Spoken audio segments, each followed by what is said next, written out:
The universe operates on principles we understand: physics, chemistry, the fundamental laws of cause and effect. But what happens when two realities collide, when the impossible becomes inevitable, and when a warrior from another dimension arrives at the exact moment he's needed most?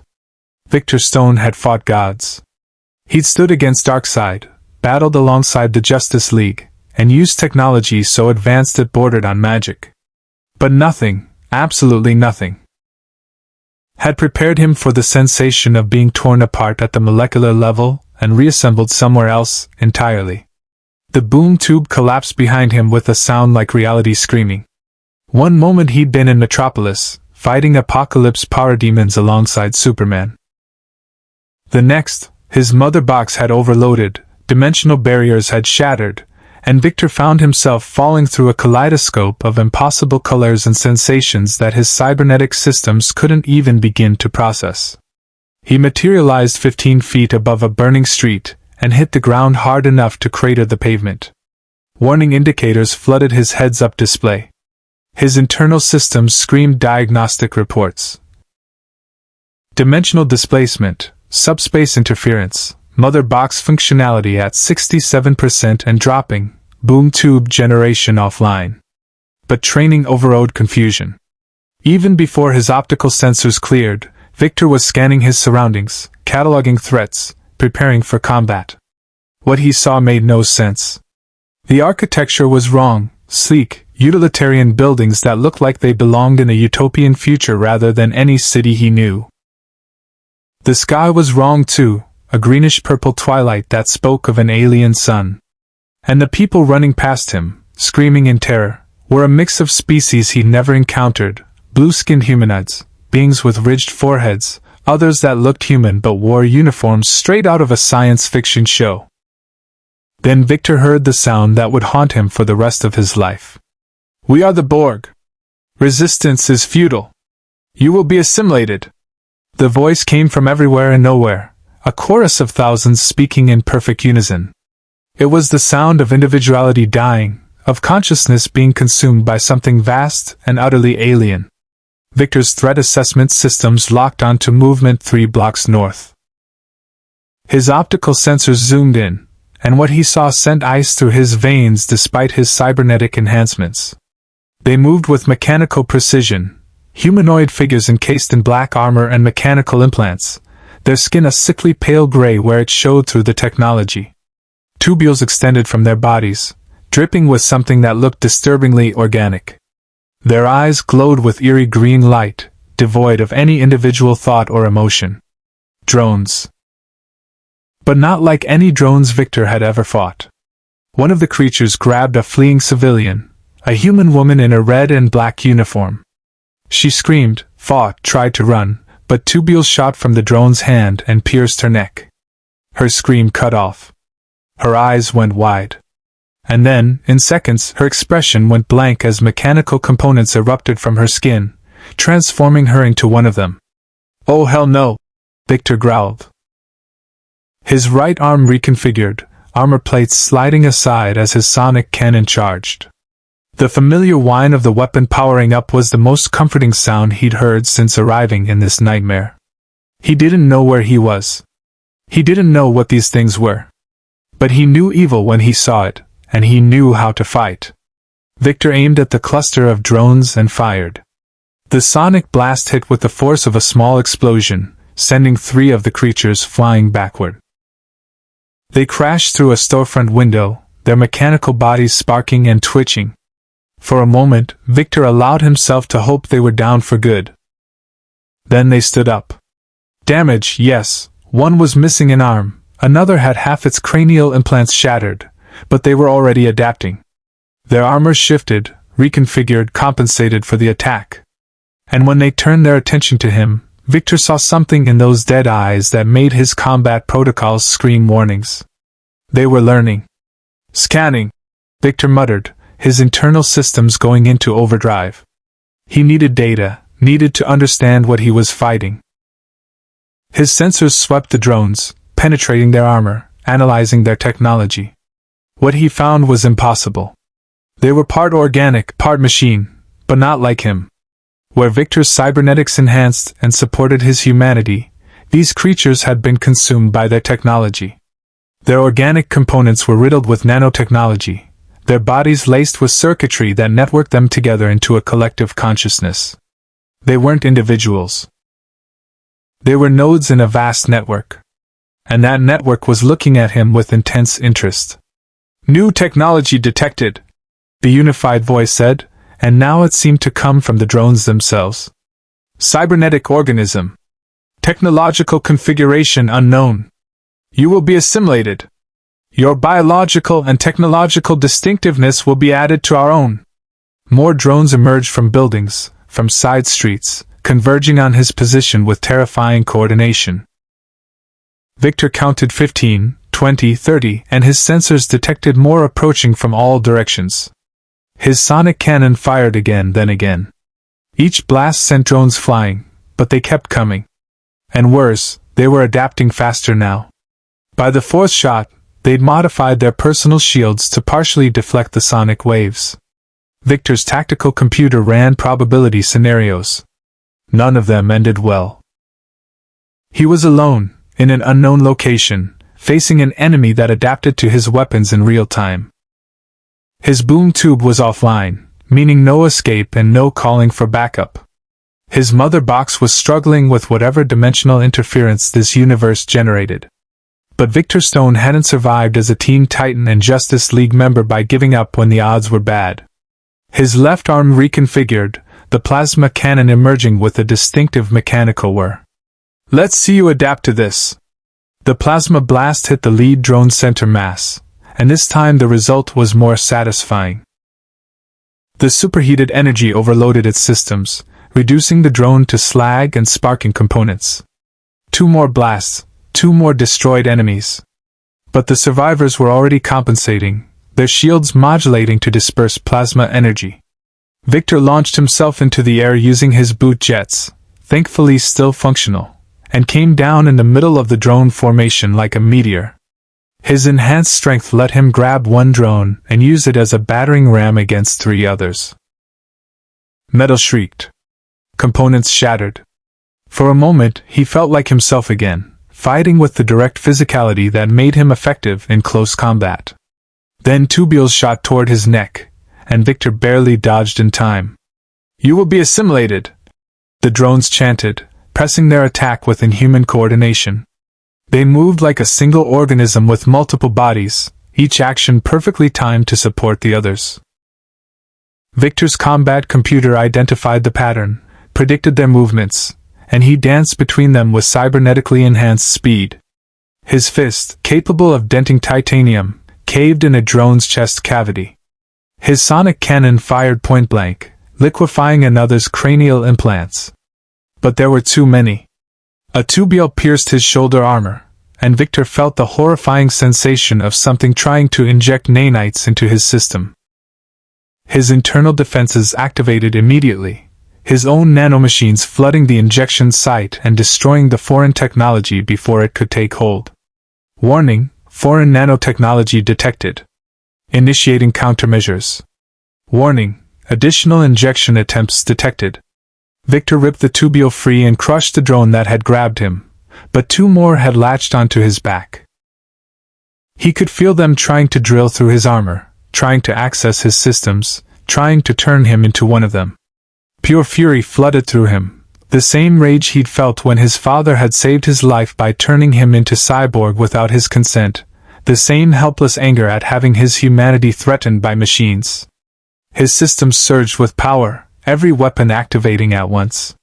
The sonic cannon fired. The plasma cannon fired. Energy discharges erupted from his armor plating. The drones on his back were blown apart, and the ones surrounding him were thrown back by the sheer force of his counterattack. Victor stood in the center of a circle of destroyed and damaged enemies, his breath coming hard despite his cybernetic lungs not needing oxygen. Sparks flew from damaged components on his shoulder. His power reserves had dropped to 73% from that massive discharge. But he was still standing. Still fighting. Still human where it counted. The remaining drones began to retreat, their mechanical voices still chanting that terrible promise. You will be assimilated. Resistance is futile. Victor raised his sonic cannon to finish them, but a new sound cut through the air, a distinctive whine of energy weapons he never heard before, but recognized as advanced technology nonetheless. Golden beams lanced down from above, striking the retreating drones with precision that spoke of advanced targeting systems. The drone's shields, already adapted to Victor's weapons, offered no protection against this new attack. They collapsed, their systems overloading, their network connection severed. Victor looked up to see a massive starship descending through the alien sky. It was unlike anything in the Justice League's databases, a saucer section connected to an engineering hull, graceful and powerful, with markings that read NCC 1701D and USS Enterprise. The ship's weapons fired again, clearing the street of the remaining drones. Then a shimmering column of light appeared next to Victor, and materialized into three figures, two men in uniform, one human with a communicator badge, one pale with golden eyes that screamed android, and a security officer with a phaser rifle. The human stepped forward, his bearing radiating authority despite the chaos. I'm Captain Jean-Luc Picard of the Federation Starship Enterprise. You've just encountered the Borg. And whoever you are, whatever you are, you need to come with us immediately. That was only their initial scan. The real assault is about to begin. As if to punctuate his words, Victor's sensors detected massive energy signatures appearing at the edge of the star system. Something huge was coming through what his sensors identified as a transwarp conduit. Something that made the drones he just fought look like a scouting party. If you want to see more characters enter the Star Trek universe, hit that subscribe button and drop the name of a character you'd want to see in the comments below. Live long and prosper. Victor looked at the debris around him, at the transformed civilians who'd had their humanity stolen, at this captain who seemed to know exactly what nightmare had just found him. Who are the Borg? Victor asked. Picard's expression was grim. The most dangerous enemy the Federation has ever faced. A collective consciousness of trillions of drones, all connected in a hive mind that spans the galaxy. They assimilate entire civilizations, adding their biological and technological distinctiveness to their own. They adapt to any weapon, overcome any defense, and they never, ever stop. The android spoke next, his voice carrying genuine concern despite its mechanical precision. Captain Picard was assimilated by the Borg. I am Lieutenant Commander Data. You fought them to a standstill using technology we cannot identify. The Borg will have transmitted your combat data to the collective. You are now their primary target. Victor felt his mother box pulse weakly, trying to generate a boom tube home. It failed, the dimensional barriers still too unstable. He was trapped in an alien universe, facing an enemy that wanted to strip away everything that made him human. He'd faced worse odds before. Barely. Then I guess we'd better figure out how to stop them, Victor said, his sonic cannon still charged and ready. Because I don't care what universe I'm in, nobody takes away people's freedom and gets away with it. Picard's expression shifted, respect showing in his eyes. Then welcome to the 24th century, Mr. Stone. Victor Stone. He paused, looking at his cybernetic hands, at the technology that defined him. But everyone calls me Cyborg. Well, Cyborg, Picard said as the transporter beam began to take hold. I hope you're ready for the fight of your life. Because the Borg don't take prisoners. They only make more of themselves. As the transporter whisked them away, Victor caught one last glimpse of the devastated colony below. Somewhere in that chaos were people who'd been turned into drones, their identities erased, their souls consumed by the collective. He'd failed to save them. But he wouldn't fail again. The Borg wanted to assimilate him? They were welcome to try. Victor Stone had been fighting to prove his humanity since the day his father rebuilt him. And he'd be damned if some hive-mind collective was going to take that away from him now. The war had just begun. The transporter pad materialized around Victor with a sensation that made every one of his cybernetic systems scream warnings. For a split second, his molecules were torn apart and reassembled, and his internal sensors registered the process with disturbing clarity. It was like a boom tube, but colder, more mechanical, devoid of the mother box's organic energy signature. When his vision cleared, he found himself on a circular platform in a room that hummed with controlled power. The walls were a pristine beige, accented with controls and displays that his sensors immediately began cataloging. Advanced technology, but nothing like what he knew. Different architecture, different power signatures, different everything. "Welcome aboard the Enterprise," Picard said, stepping off the transporter pad. "Transporter room, notify sickbay we have an incoming patient for examination." "I'm fine," Victor said, his voice harder than intended. His shoulder wound was already sealing itself, nanites working to repair the damage from the Borg tubule. "I don't need medical attention." Data tilted his head, an oddly human gesture from the android. "Your left shoulder has sustained significant damage. My tricorder readings indicate foreign nanotechnology attempted to infiltrate your systems. My systems handled it." Victor's HUD showed the breach contained, the hostile nanites destroyed. "I've got my own medical tech built in." Picard's eyes narrowed slightly, assessing. "I'm sure you do. But we need to verify that no Borg technology remains active in your body. If even a single nanoprobe survived, it could transmit your location to the collective." That made Victor pause. He ran a deep diagnostic, his internal scanners sweeping every millimeter of his cybernetic components. Clean. His defensive nanites had been thorough. "Scans show negative for foreign tech. But I get your concern." "Captain," a voice crackled over the comm system, urgent and professional. "We're detecting a Borg signature approaching the colony. ETA 4 minutes. Picard tapped his communicator badge. "All hands to battle stations. Red alert. Shields up, weapons hot. Mr. Worf, coordinate with the colony's defense grid." Klaxons sounded throughout the ship, and the lighting shifted to a pulsing red that made Victor's combat protocols activate automatically. This wasn't just a rescue mission anymore. This was war. "Mr. Stone," Picard said, already moving toward the door, "I need you on the bridge. If you fought the Borg successfully on the surface, I need to understand how. Data, escort our guest. Brief him on the situation en route." They moved through corridors that seemed to stretch impossibly through the massive starship.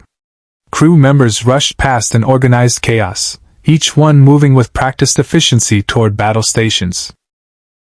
Victor's sensors automatically mapped their route, cataloging the ship's layout, analyzing power distribution, weapon systems, shield generators.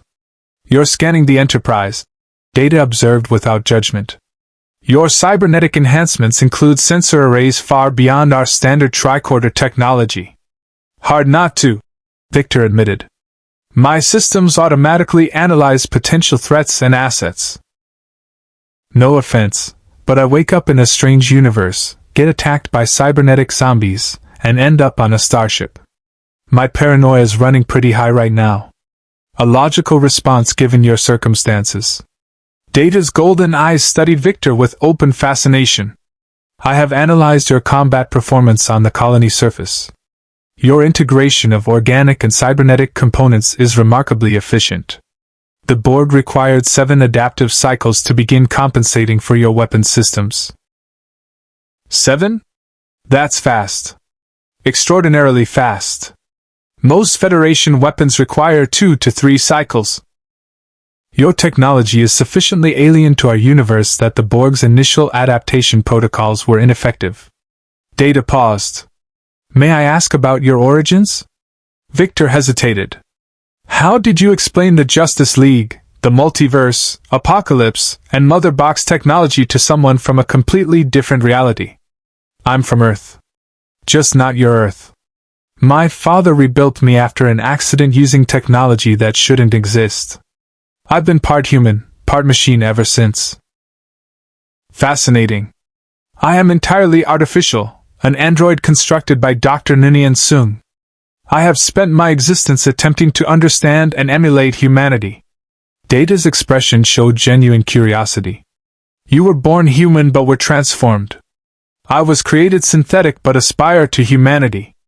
In some ways, we are opposites. In others, perhaps kindred. They entered a turbolift, and Data ordered it to the bridge. The lift moved with smooth efficiency, and Victor felt the subtle shift in the ship's gravity and momentum. The Borg see us both as potential assimilation targets, Data continued. But you pose a unique threat to them. Your technology operates on principles they have not encountered.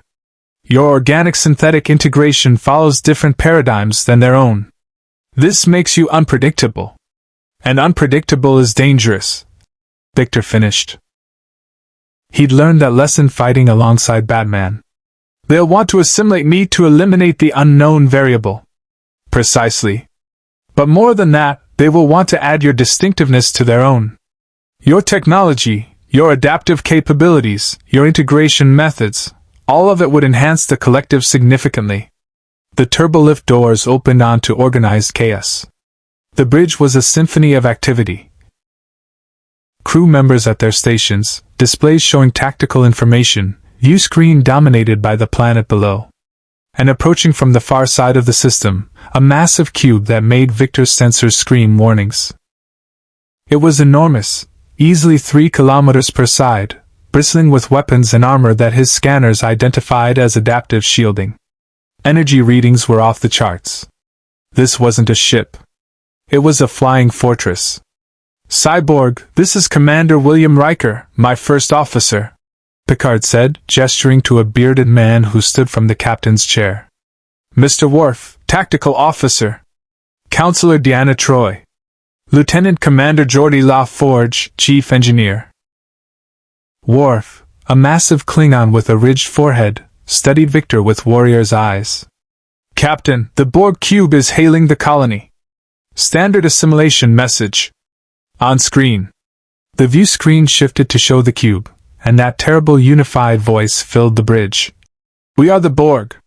You will be assimilated. Resistance is futile. The cybernetic organism designated Cyborg will be delivered to us, or your colony will be destroyed. Victor felt every eye on the bridge turn to him. They're not here for the colony anymore, Riker said grimly. They're here for him.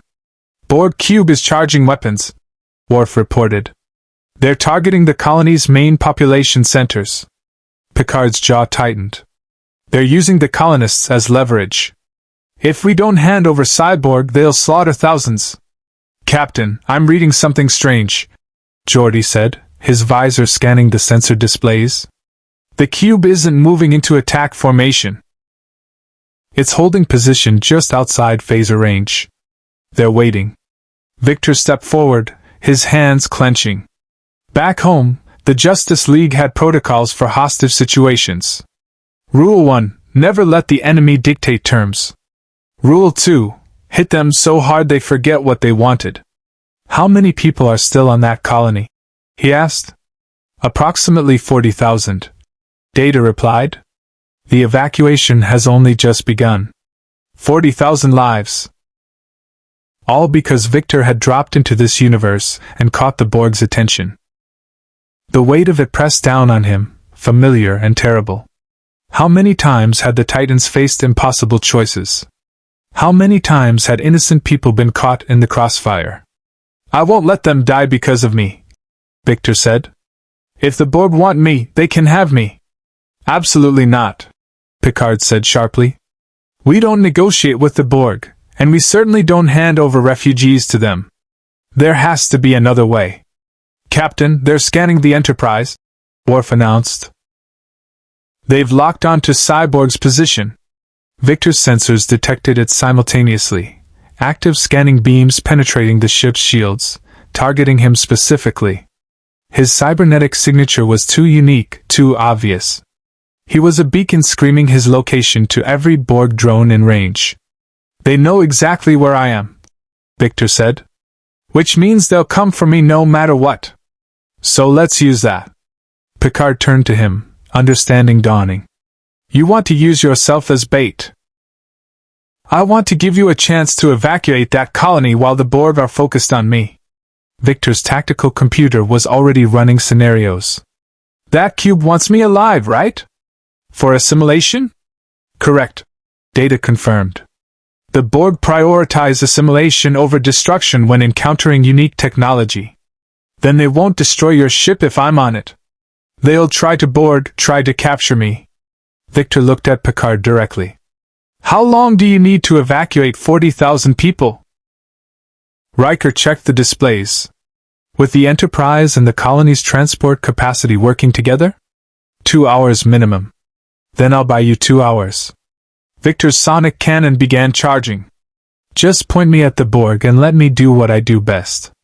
Picard studied him for a long moment, and Victor saw the same calculation he'd seen in Batman's eyes dozens of times, weighing one life against thousands, measuring risk against reward, deciding if the ends justified the means. There may be another option, Picard said finally. Mr. LaForge, can we use Cyborg's unique energy signature to mask the evacuation transports? Geordi's hands flew over his console. If we modulate our shields to amplify his cybernetic emissions, yeah, it might work. The Borg would be so focused on his signal they'd miss the transport ships. Make it so. Picard turned back to Victor. You wanted to help, Cyborg. Now you'll get your chance. But we do this together. The Borg cube began moving forward, weapons charging, and Victor felt something he hadn't expected in this strange new universe. Hope. The plan was simple in theory, suicidal in practice. Victor stood in engineering, surrounded by technology that his sensors were still struggling to fully comprehend. Geordi LaForge worked with focused intensity, running thick cables from the Enterprise's shield emitters directly to interface points on Victor's chassis. Each connection sent unfamiliar power signatures coursing through his systems, and his internal diagnostics flickered with warnings about incompatible energy frequencies. This is going to feel weird, Geordi warned, his visor scanning the connections. We're essentially turning you into a giant antenna. Your cybernetic signature will be amplified by a factor of 50, broadcast through every subspace frequency the Borg monitor. Will it work? Victor asked, watching his power reserves fluctuate as the Enterprise's system synchronized with his own. In theory? Yes. You'll light up Borg sensors like a supernova. Every drone in range will lock onto you instead of the evacuation ships. Geordi paused, meeting Victor's eyes even though the visor made it impossible to tell exactly where he was looking. But there's a downside. Amplifying your signal means the Borg will get a complete scan of your technology. Every system, every capability, every weakness. They'll know exactly what they're dealing with. Victor's jaw tightened. Intel was everything in combat. Giving the enemy a full breakdown of your capabilities was tactical suicide. But 40,000 lives hung in the balance. Do it, he said. The connections locked into place with a series of mechanical clicks, and Victor felt the Enterprise's power flood through him. His HUD exploded with data, shield frequencies, power distribution networks, warp core output, weapons systems. For a moment, he was connected to the entire starship, feeling its systems like extensions of his own body.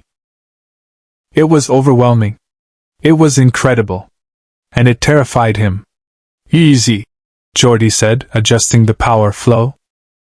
Your systems are trying to interface with the whole ship. I'm throttling the connection to just the shield emitters. The flood of information narrowed to a manageable stream, but Victor could still feel the Enterprise humming around him, alive in a way that reminded him uncomfortably of the mother box technology that powered his boom tubes. Technology that was almost sentient, almost aware. Signal amplification active. Data reported from a nearby console. Cyborg's cybernetic signature is now broadcasting at maximum intensity across all Borg-monitored frequencies. Bridge to engineering. Picard's voice came through the calm. The Borg have responded. They're accelerating toward our position and hailing us. Put them through, Geordi said.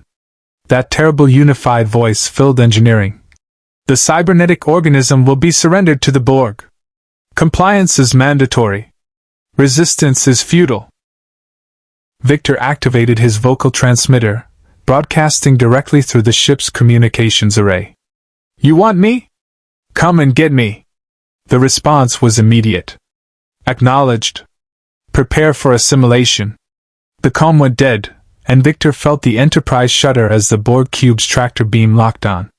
Warning klaxons screamed through the ship, and Worf's voice cut through the chaos. "Captain, they're pulling us toward the cube. Engines at full reverse, no effect."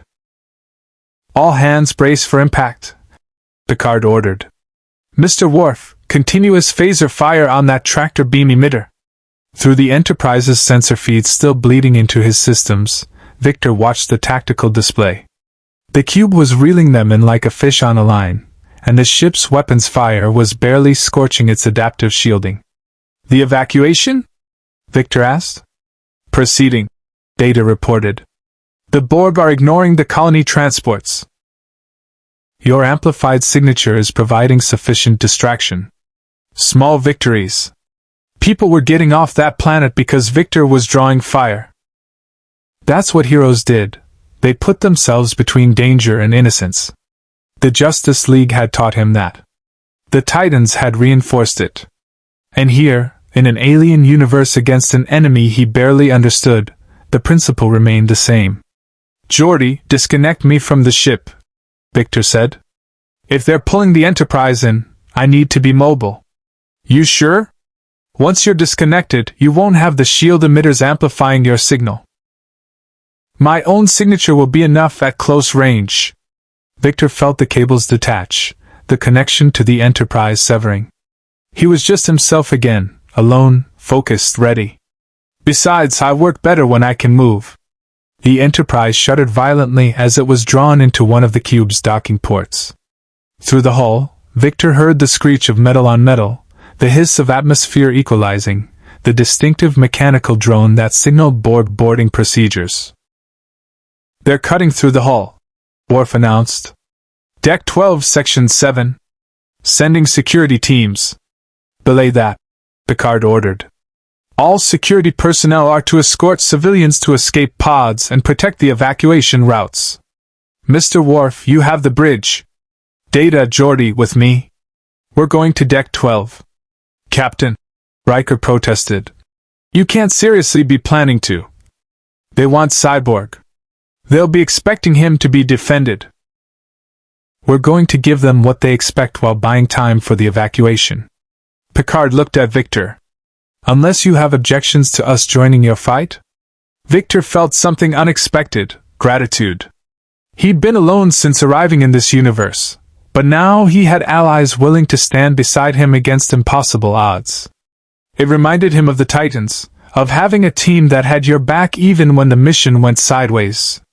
"No objections," Victor said, his sonic cannon charging. "Just try to keep up." They moved through the corridors at combat speed, passing crew members evacuating civilians and preparing defensive positions.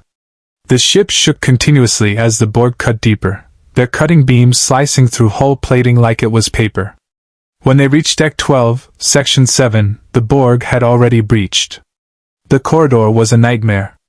20 drones poured through the jagged hole in the Enterprise's hull, their mechanical voices chanting that terrible promise. "You will be assimilated. Resistance is futile." But these weren't the same drones Victor had fought on the colony. These were tactical drones, heavier armor, more advanced weapons, faster adaptation protocols. The collective had analyzed his combat data and sent specialists designed to counter him. "Open fire!" Picard ordered. Phaser beams lanced out, striking the drone's personal shields. The first volley dropped too, but the rest adapted within seconds, their shields modulating to deflect the Federation weapons. Victor didn't wait for them to adapt to him. He launched forward, sonic cannon screaming, and hit the Borg line like a wrecking ball.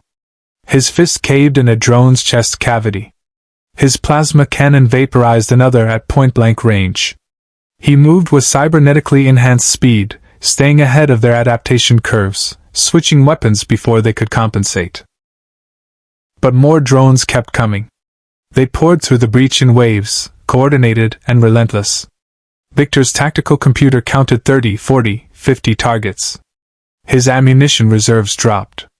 His power levels fell to 60%. And then he felt it, a presence in the network, vast and terrible and focused entirely on him. Cybernetic organism Victor Stone. The unified voice spoke, but now it carried weight, authority, something that felt almost like personality. You cannot resist. Your technology will be added to our perfection. Your defensive capabilities will enhance our collective. Submit, and your assimilation will be painless. Not happening. Victor roared, firing his sonic cannon into a cluster of advancing drones. Your resistance is noted. Your determination is irrelevant. You will comply. Data fought beside him with android precision, his phaser dropping drones with calculated efficiency. Geordi used his visor to identify weak points in their shields, calling out targets. Picard moved with the controlled aggression of someone who'd faced the Borg before and survived. But they were being pushed back. The drones kept coming, adapting, coordinating. For every one they destroyed, 2 more advanced.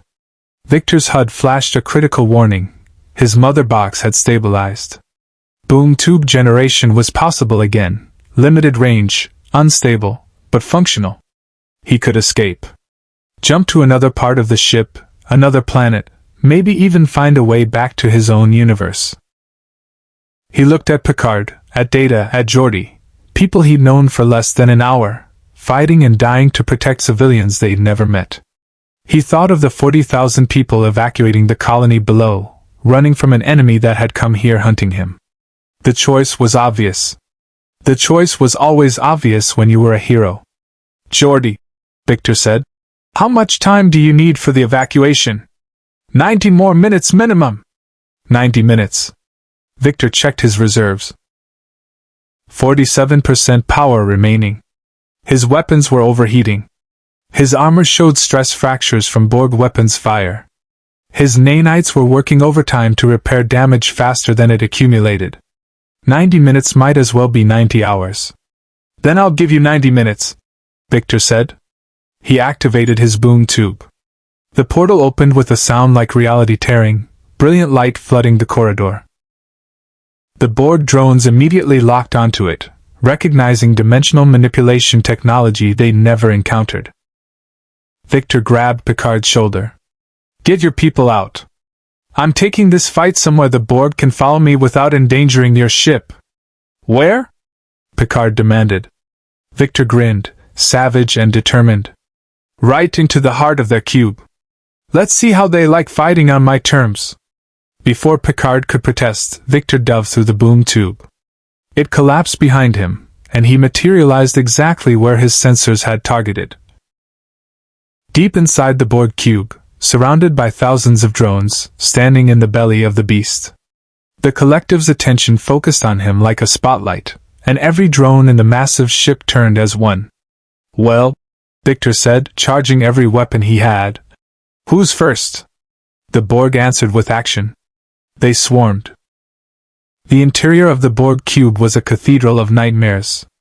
Massive corridors stretched in impossible geometric patterns, their walls lined with alcoves where drones stood in regeneration cycles. Conduits pulsed with sickly green light, and the air itself seemed to hum with the collective consciousness of thousands of minds thinking as one. Victor's sensors went haywire trying to map the space. The cube's interior was bigger than it should be, dimensions folding in ways that violated normal physics. And every single drone was waking up. They emerged from their alcoves like corpses rising from graves, their mechanical eyes glowing as the collective directed its full attention toward the intruder. Victor counted hundreds in his immediate vicinity, thousands more throughout the ship. His tactical computer ran the numbers and came back with a simple assessment. Survival probability less than 3%. Victor had faced worse odds. Not many times, but a few. Come on then! He shouted, his sonic cannon unleashing a devastating barrage. The blast wave ripped through the first rank of drones, sending them crashing into bulkheads.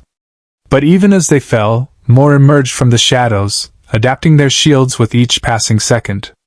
Victor moved. In close quarters, mobility was survival. His boot jets fired, launching him over the advancing swarm.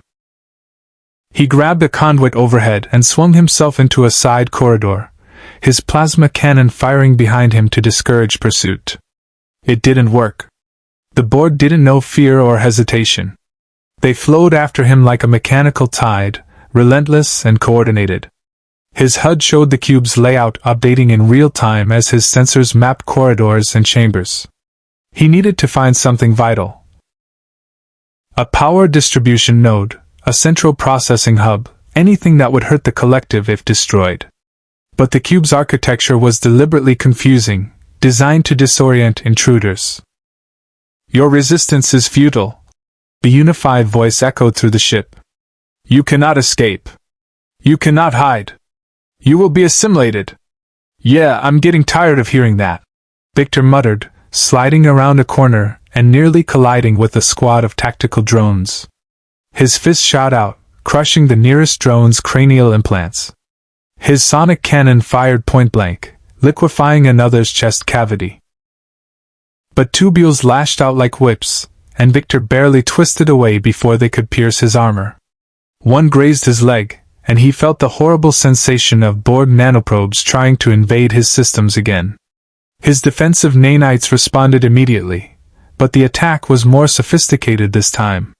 The Borg had analyzed his defenses during the first encounter and modified their approach. Victor's internal systems fought a microscopic war as hostile and friendly nanomachines clashed inside his cybernetic components. Warning: Borg adaptation detected. Defensive nanite reserves at 73%. Estimated time before defensive failure, 42 minutes. Not good. The Borg were learning to counter his countermeasures. Every second he spent in the cube, they adapted further, getting closer to cracking his defenses and turning him into one of them. Victor grabbed a fallen drone's arm and ripped it free, using the limb as a club to batter his way through the advancing swarm. It was brutal, desperate fighting, nothing like the coordinated team tactics he'd learned with the Titans. This was pure survival, buying seconds with every ounce of strength and firepower he possessed. He burst into a larger chamber and stopped cold. The room was enormous, its walls lined with thousands of regenerating drones. But that wasn't what made Victor's combat protocols scream warnings. In the center of the chamber, suspended in a web of conduits and technology, was a single figure that made every other drone look primitive by comparison. She was humanoid, beautiful in a terrible way, her skin pale and perfect except for the Borg implants that traced elegant patterns across her face and body. Unlike the shambling drones, she moved with fluid grace, stepping down from her central platform with the confidence of absolute power. "I am the Borg Queen," she said, and her voice was different from the unified drone chorus. It carried personality, intelligence, individuality, everything the Borg claimed to have eliminated. "I speak for the collective. We have been expecting you, Victor Stone." Victor's weapons tracked her automatically, but he hesitated. Something was wrong. The drones had stopped advancing, forming a perfect circle around the chamber but not attacking. The Queen stood alone, undefended, studying him with eyes that showed genuine curiosity. "You know my name," Victor said. "We know everything about you now. Your combat data has been analyzed. Your technology has been studied. Your cybernetic integration examined in detail." The Queen circled him slowly, and Victor turned to keep her in view.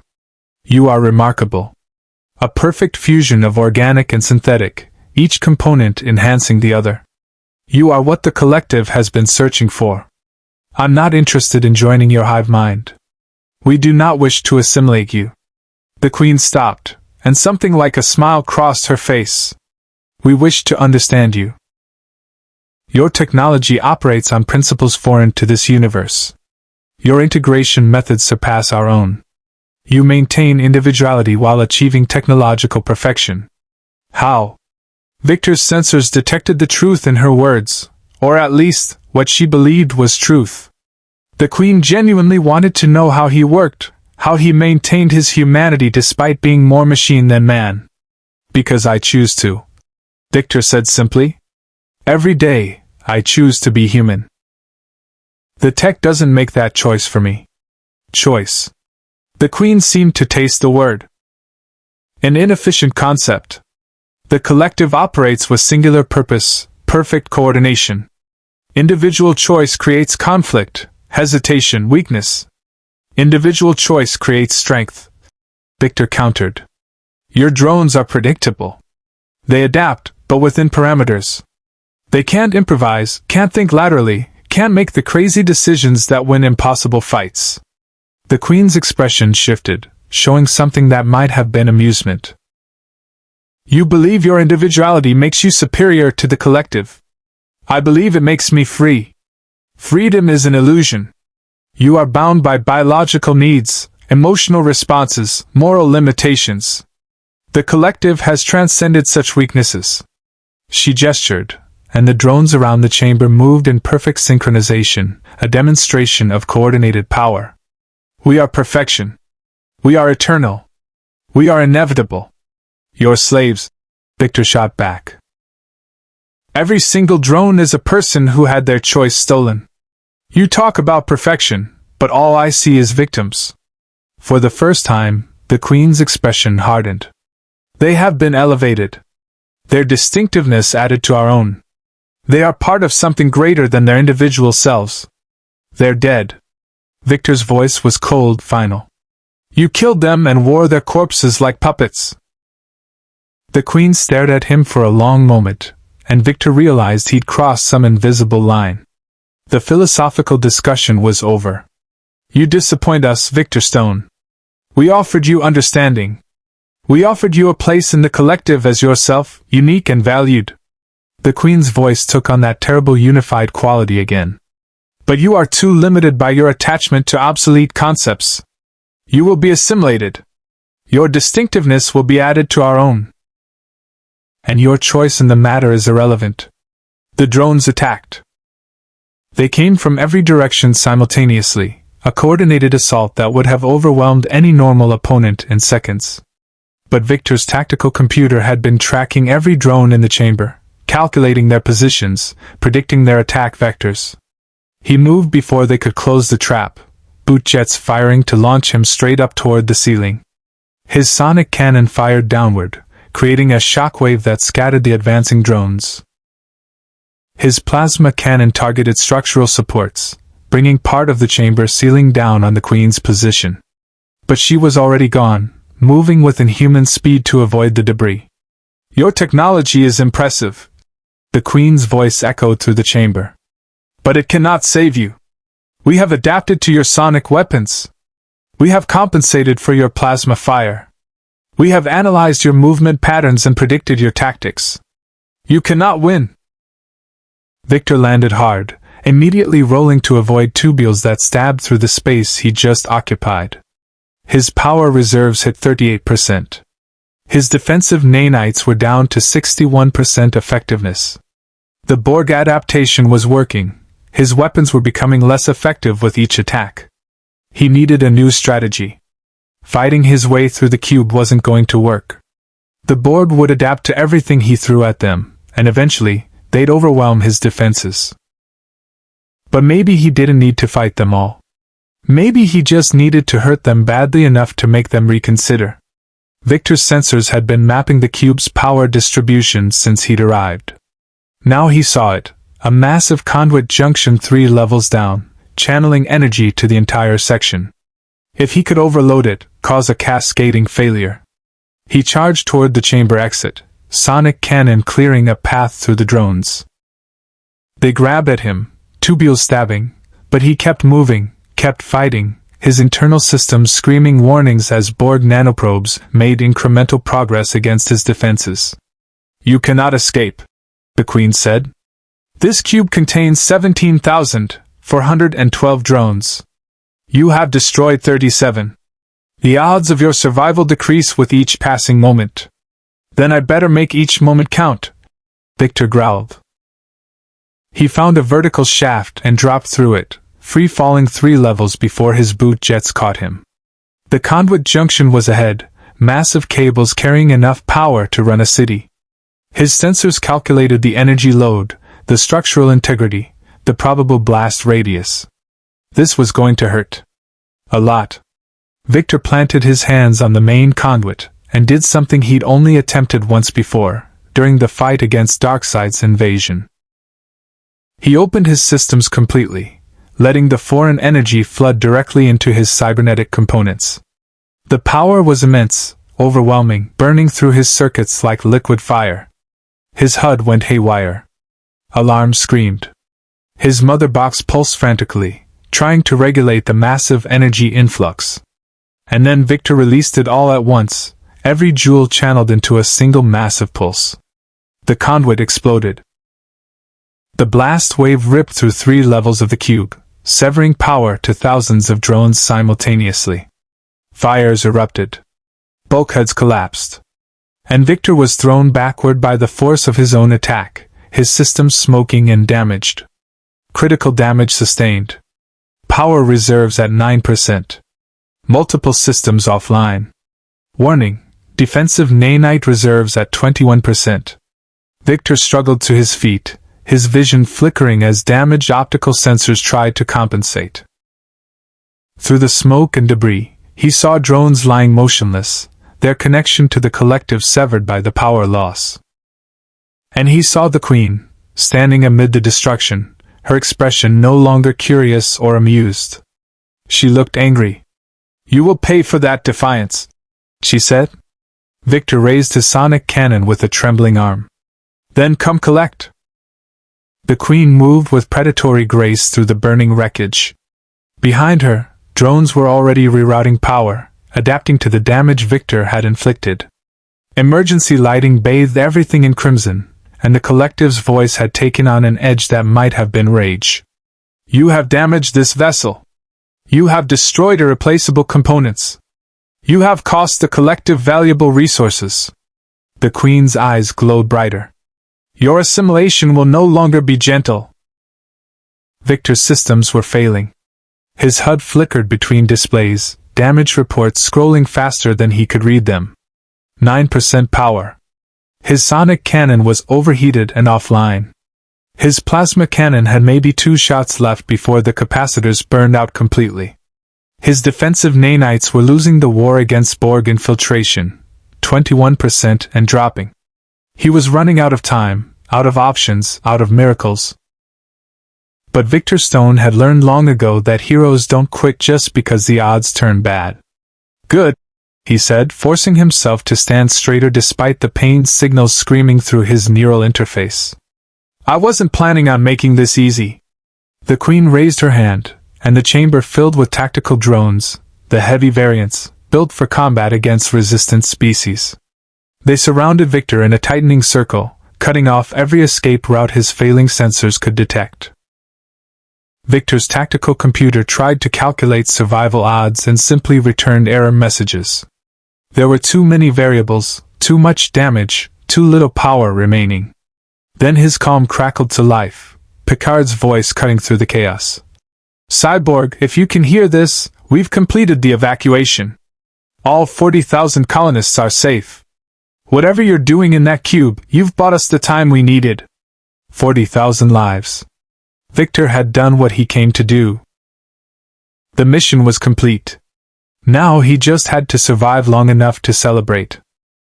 "Picard, I could use an exit strategy right about now," Victor transmitted back, his voice strained. "We're targeting the cube with a spread of photon torpedoes. When they hit, we'll lock onto your signal and beam you out. But you need to move away from the cube's central power core. Too much interference for the transporter to get a clean lock." Victor checked his position. The power core was 2 levels up and maybe 300 meters forward. Through an army of Borg drones. With failing systems and single-digit power reserves. "Yeah, no problem," Victor muttered. "Just a light jog through hell." The Queen tilted her head. "You believe your Federation allies will save you? They will not. We have already adapted our shields to their torpedo frequencies. And you will not reach the transport window. You are trapped, Victor Stone. Accept your fate." Victor's mother box pulsed weakly. His boom tube technology was barely functional, but maybe, just maybe, he had one jump left in him. Short range, unstable, potentially fatal if the dimensional breach collapsed mid-transit. But staying here was definitely fatal. Sometimes you had to gamble. "Tell me something," Victor said, stalling while his systems calculated jump coordinates. "If you're so perfect, why do you need to assimilate anyone? Why not just build more drones from scratch?" The Queen actually seemed to consider the question. "Because true advancement requires diversity. The collective grows stronger by adding the biological and technological distinctiveness of other species. Each assimilation brings new perspectives, new capabilities, new potential. So you're admitting the collective isn't perfect. You need outside input to improve." The Queen's expression hardened. "The collective is perfection in constant evolution. We are the synthesis of thousands of species, the culmination of their achievements. You're parasites," Victor shot back. "You can't create, only steal. You're not evolution, you're extinction with a fancy justification." The Queen's hand slashed through the air, and the tactical drones surged forward as one. Victor activated his boom tube. The portal ripped open reality with a sound like screaming metal. Victor dove through it even as tubules stabbed toward him, even as Borg weapons fire converged on his position. The dimensional tunnel was collapsing, unstable, tearing itself apart around him. He emerged 3 levels up in a shower of sparks and immediately collapsed. His power reserves hit 5%. His optical sensors were barely functional. But he'd made it. He was away from the power core interference. "Picard, I'm in position," Victor gasped. "Anytime you want to shoot that cube. Torpedoes away. Brace for impact." Through the cube's hull, Victor heard the distinctive whine of incoming ordnance. The photon torpedoes struck with devastating force, and even the massive Borg vessel shuddered from the impacts. Explosions rippled through nearby sections. The lights flickered. The collective's unified voice stuttered for just a moment as processing power was diverted to damage control. And in that moment, the Enterprise's transporter locked on. Victor felt the familiar sensation of molecular disassembly, and this time he welcomed it. The cube dissolved around him, replaced by the Enterprise's transporter room. He materialized on the pad and immediately fell to one knee, his systems on the edge of complete failure. Geordi was already there, tricorder scanning frantically. "His power core is nearly depleted. Get him to engineering, now!" Strong hands, Worf's, lifted Victor and half-carried him toward the door. The ship shook violently, and alarms blared through the corridors. "Captain, the Borg cube is pursuing." Worf's voice came over the comm. "They're not breaking off. Maximum warp, Mr. Data. Get us out of here." Picard's order was calm but urgent.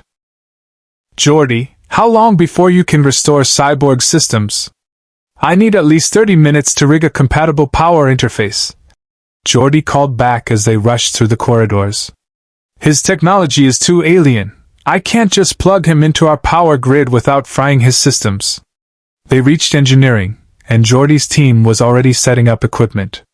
Victor was lowered onto a diagnostic table, and immediately cables and sensors were attached to his failing systems. "Talk to me," Geordi said, his visor scanning Victor's internal architecture. "What's your power source? Fusion? Antimatter? Zero-point energy? Modified fusion cell," Victor managed. "Enhanced with technology one don't fully understand. My father built it. I just know it works." "Not anymore, it doesn't."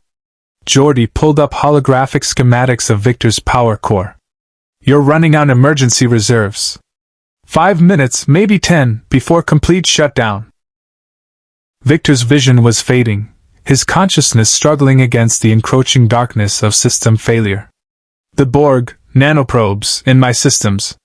We see them," Data said, appearing beside the table with a hypospray. "Fascinating. Your defensive nanites are still fighting despite your power loss. But they are being overwhelmed. I am injecting a modified Borg nanoprobe inhibitor. It may provide temporary relief. The hypospray hissed against Victor's neck, and he felt something cold spread through his systems. The Borg nanoprobe's advance slowed, stopped, began to dissolve. His defensive nanites rallied, pushing back the invasion. Defensive nanite reserve stabilized at 18%. Borg infiltration contained. That bought us time, Data observed. But his power crisis remains critical. The Enterprise shuddered again, harder this time. Through the ship's systems, Victor could feel the Borg cube gaining on them, its weapons charging for another assault. They're not going to stop, Victor said weakly. The Queen. She's obsessed. She wants my technology. Won't quit until she has it. Then we'll have to convince her that pursuing us is more costly than it's worth, Picard said, entering engineering with Riker close behind. Geordi, what's our tactical situation? Not great, Captain. We're faster than the cube at warp, but they're using their transwarp conduits to cut us off. If they get ahead of us, we'll be trapped. Victor's tactical mind, even failing, saw the pattern. They're hurting you. Forcing you toward somewhere specific. Probably more cubes waiting. An ambush. Riker confirmed grimly. Classic Borg tactics. They're treating us like we're dangerous enough to require multiple cubes. We are dangerous, Picard said. We have something they want desperately enough to commit significant resources. Which means we have leverage. You want to negotiate? Worf sounded incredulous. With the Borg? No. I want to make them regret pursuing us. Picard turned to Geordi. Can you restore Cyborg systems enough for one more fight? Geordi hesitated. Maybe. If I route emergency power directly from our warp core to his fusion cell, it might jumpstart his systems.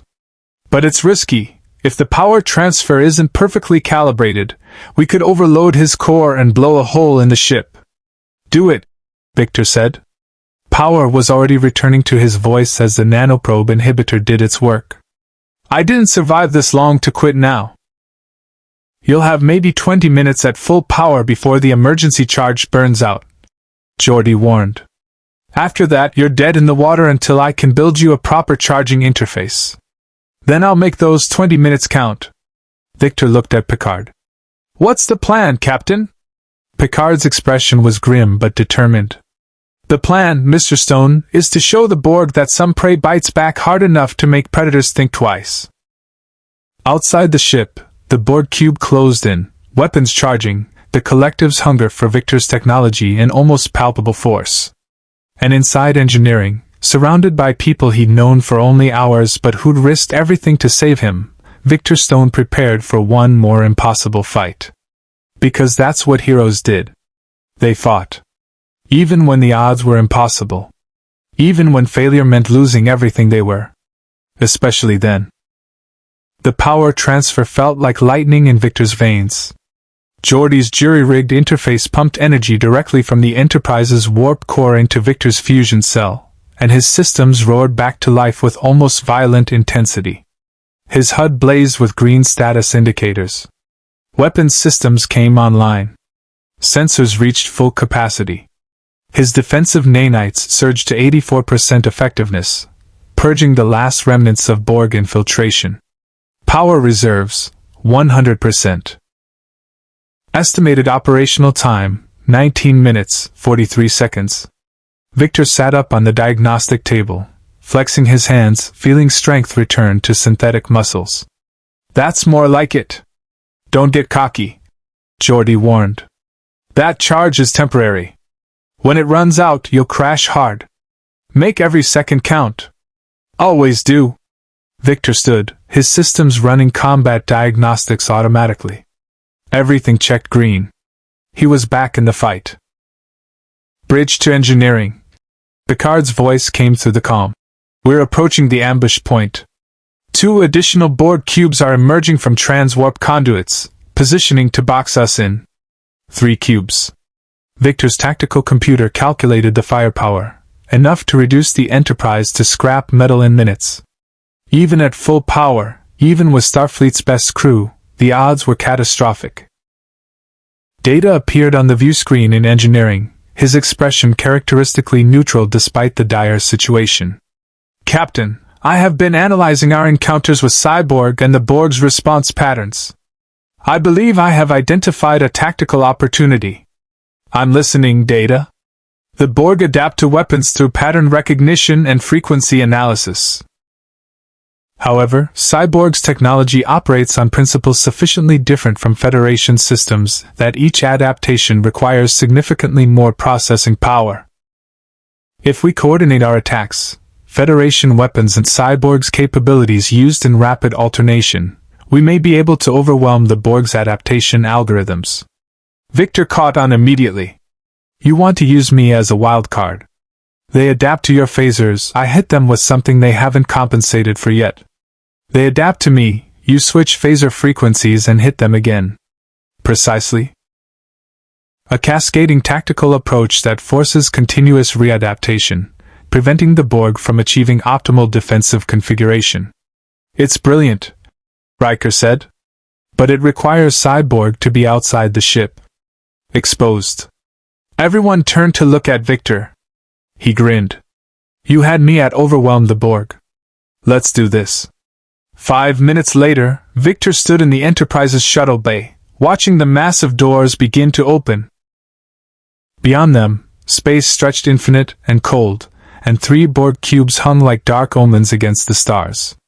"This is insane," Geordi said over the comm, making final adjustments to Victor's systems remotely. "You know that, right? This is completely, absolutely insane." "Insane is kind of my specialty," Victor replied. His boot jets were primed, his weapons fully charged, his targeting systems locked onto the nearest cube. "Besides, insane plans are the only ones that work against impossible odds." "He sounds like you, Captain," Worf observed. "I'll take that as a compliment," Picard said. "Cyborg, you'll have full tactical support. We'll coordinate our fire through Data's algorithm. Try not to get assimilated." "Wasn't planning on it." Victor stood at the edge of the shuttle bay, looking out at the enemy fleet. 19 cubes were converging on their position now, appearing from trans-warp conduits like mechanical sharks drawn to blood in the water. The collective wanted him badly enough to commit unprecedented resources. Time to make them regret it. Engaging in 3, 2, 1 mark. Victor launched himself into space. The sensation was simultaneously terrifying and exhilarating. No atmosphere, no ground, nothing but the void and the stars and the enemy ahead. His boot jets fired continuously, propelling him toward the nearest cube at speeds that would have killed an unenhanced human. The Borg responded immediately. Cutting beams lanced out from the cube's surface, tracking his movement with mechanical precision. Victor twisted mid-flight, his combat computer calculating trajectories and adjusting his vector. The beams missed by meters, by centimeters, by fractions of seconds. And then he was in range. His sonic cannon fired, the weapon's distinctive shriek silent in the vacuum, but its effect devastating. The sonic waves struck the cube's shields and rippled across its surface, finding resonance frequencies and exploiting them. A section of the shield flickered and failed. The Enterprise's phasers struck the vulnerable point immediately, orange beams punching through and carving into the cube's hull. Explosions blossomed silently in the void. "Direct hit," Worf reported with satisfaction. "The Borg are adapting their shields." "Then let's not give them time to finish," Victor said. He angled his flight path, circling the damaged cube like a predator. His plasma cannon fired superheated bolts designed for a different universe's physics, but still devastatingly effective here. The Borg shields modulated, trying to compensate, but Victor was already switching to his sonic cannon again, targeting a different frequency. The Enterprise matched his rhythm perfectly. Data's algorithm coordinated their attacks with split-second timing. Victor struck, the Borg adapted, the Enterprise hit them with weapons calibrated to exploit the gap before adaptation completed, the Borg compensated, Victor struck again from a new angle with a new frequency. It was a deadly dance, and for the first time since arriving in this universe, Victor felt like he was winning. The first cube's shields failed completely. The Enterprise's photon torpedoes punched into its core, and the massive vessel shuddered. Drones vented into space. Secondary explosions rippled through its structure. "One down," Riker announced. "Two to go." But the remaining cubes had finished analyzing the new threat. They moved with coordinated precision, boxing the Enterprise between them while directing concentrated fire at Victor's position. Cutting beams converged from 3 directions simultaneously. Victor's combat computer screamed warnings: "No escape vector, impact in 1.3 seconds, defensive options exhausted." Then the Enterprise's shields extended, a bubble of energy surrounding Victor and deflecting the Borg weapons.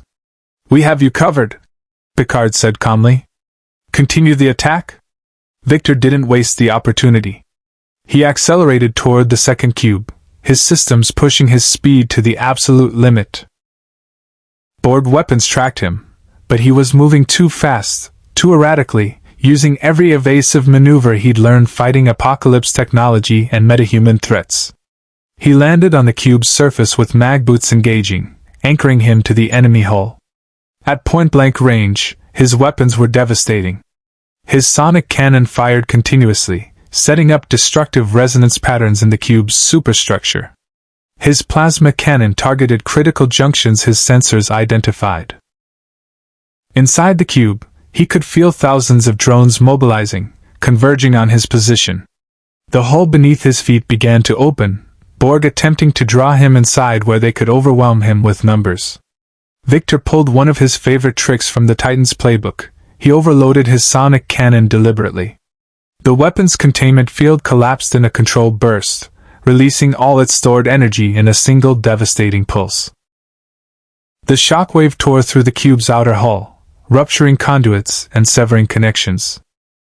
Victor was thrown clear by the blast, tumbling through space until his boot jets stabilized him. The second cube listed, trailing debris and venting atmosphere. Not destroyed, but crippled. "Impressive," Data commented. "However, I must point out that your power reserves are now at 47%. 12 minutes remain before shutdown." Victor checked his HUD. Data was right. The overload trick had consumed massive amounts of power. But it had been worth it. The third cube, however, had learned. It held position between the Enterprise and Victor, its weapons charging but not firing. Analyzing. Adapting. Preparing.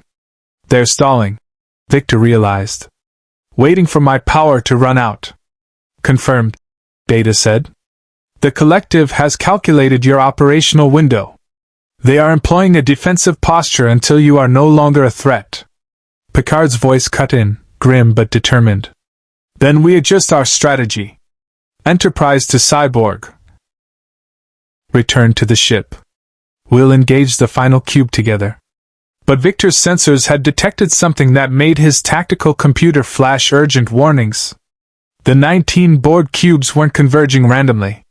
They were forming a sphere, a perfect geometric pattern with the Enterprise at its center. And at the edge of sensor range, something massive was emerging from a transwarp conduit.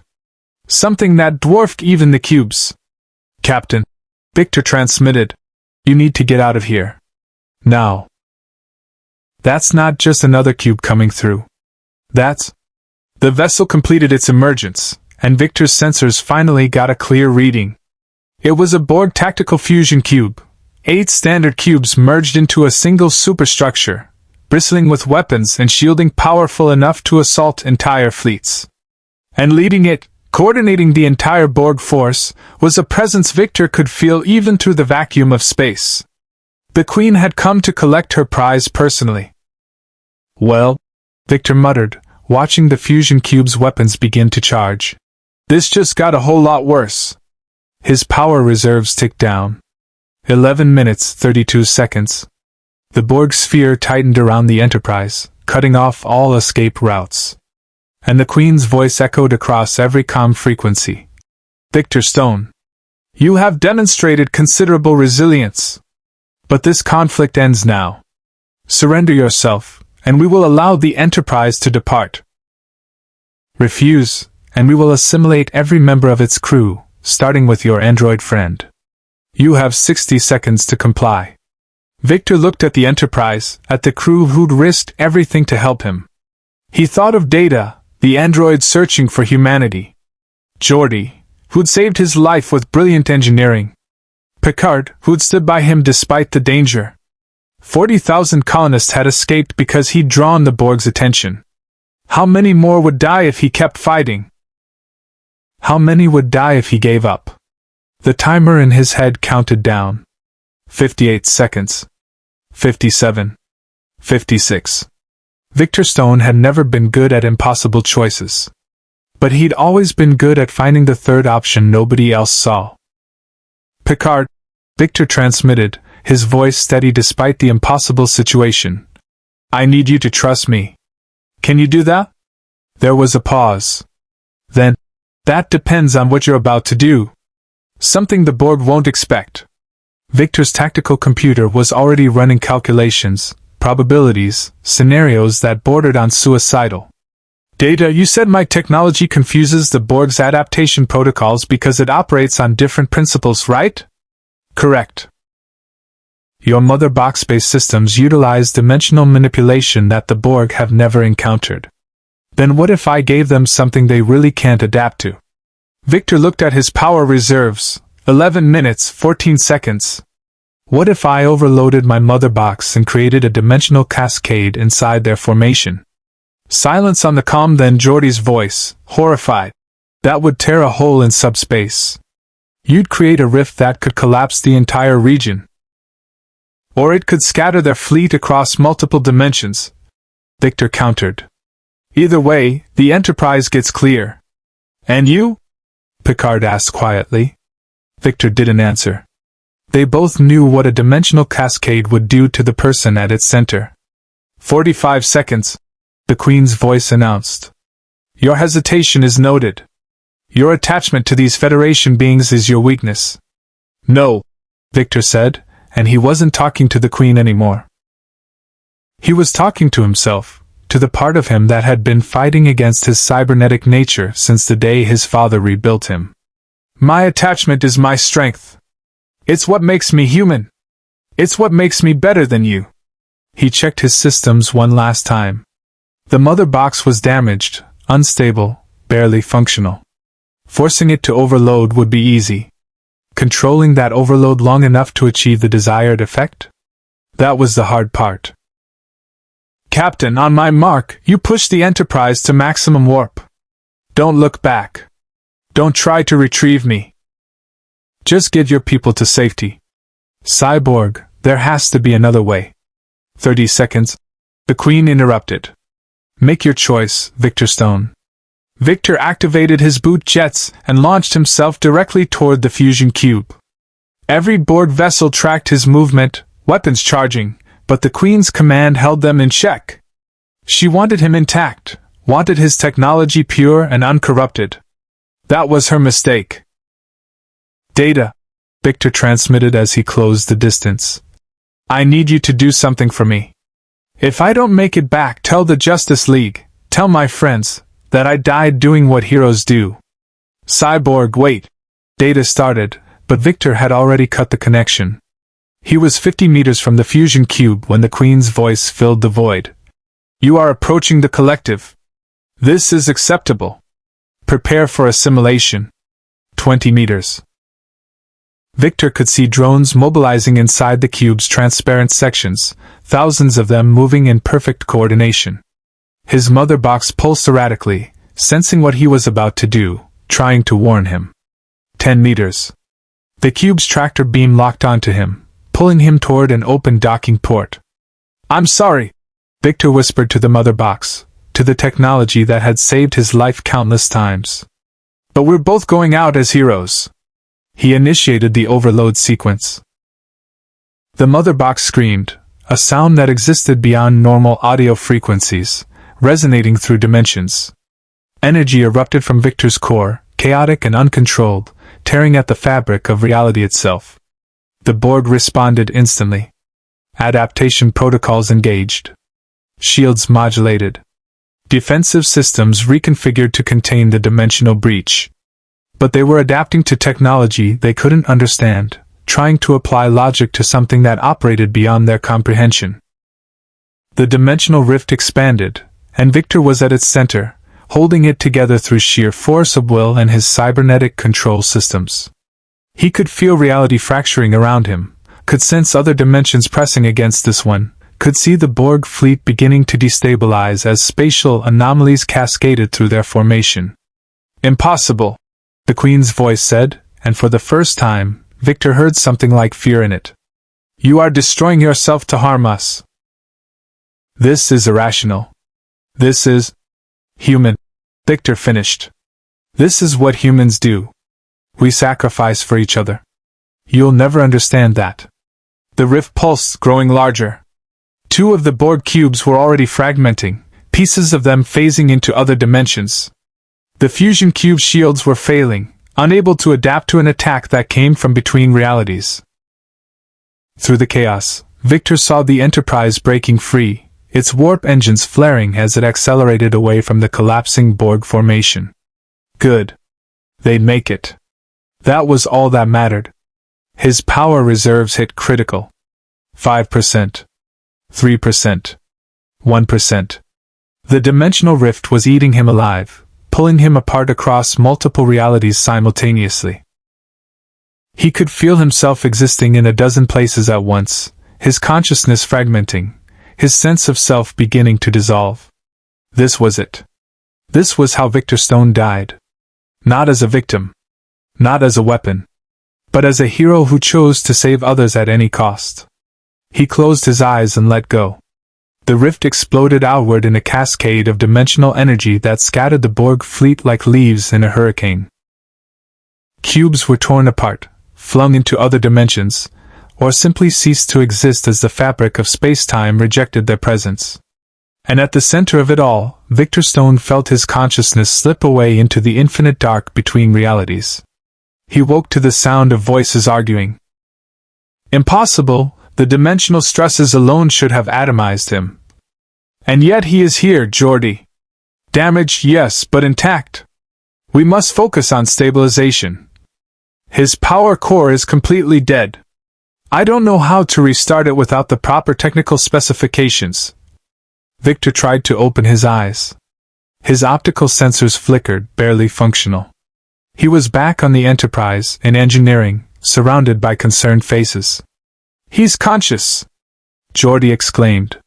Cyborg, can you hear me? Victor tried to speak, but his vocal systems were offline. He managed a weak nod instead. You magnificent idiot, Geordi said, and he was smiling even though his voice was shaking. You created a Class 7 dimensional cascade. Do you have any idea how close you came to tearing a permanent hole in subspace? The Borg fleet has been scattered across 17 different dimensional planes. Data reported, his tone carrying what might have been admiration. The Queen's fusion cube was forced to retreat through a transwarp conduit to avoid complete destruction. You have achieved what Starfleet has failed to accomplish in multiple encounters. You forced the Borg to withdraw. Picard stepped into view, and his expression was a mixture of gratitude, concern, and something that looked like paternal pride. You saved us, Mr. Stone. Saved the Enterprise, saved the colony, and dealt the Borg a defeat they won't soon forget. Victor managed to activate his damaged vocal systems enough to croak out. Mission accomplished? Mission accomplished, Picard confirmed. Now rest. We'll get you operational again. You have my word. As darkness claimed him once more, Victor felt something he hadn't felt since arriving in this strange universe. He felt like he was exactly where he belonged. Because wherever there were people worth fighting for, that's where heroes were needed. And Victor Stone, whether in his own universe or this one, would always be a hero. His last thought before unconsciousness took him was simple: the Justice League would be proud. 3 days later, Victor stood in engineering, watching Geordi put the finishing touches on a custom power charging station built specifically for his unique fusion core. This should keep you operational indefinitely, Geordi explained, running final diagnostics. I've adapted our antimatter reactor output to match your power requirements. It's not perfect. You'll need to recharge every 72 hours, but it beats the alternative, which is being a very expensive paperweight, Victor said with a grin. His systems were at 97% functionality, better than they'd been since arriving in this universe. His mother box was still damaged, boom tube generation offline for the foreseeable future, but he was alive and operational. That was enough. Data approach, carrying a PADD. Captain Picard has requested your presence on the bridge. We have received a priority communication from Starfleet Command. It concerns you. Victor followed Data through the corridors, noting how the crew no longer stared at him with suspicion or fear. Now they nodded respectfully, some even smiling. Word of his sacrifice had spread through the ship. On the bridge, Picard stood before the view screen, which displayed an Admiral Victor didn't recognize. Admiral Hayes, Picard said, may I present Victor Stone, also known as Cyborg. The Admiral studied Victor with sharp eyes. Mr. Stone, your actions at the colony and against the Borg fleet have not gone unnoticed. Starfleet Command has reviewed Captain Picard's reports and finds your conduct exemplary. Victor wasn't sure where this was going. Thank you, sir. The question now, Admiral Hayes continued, is what happens next?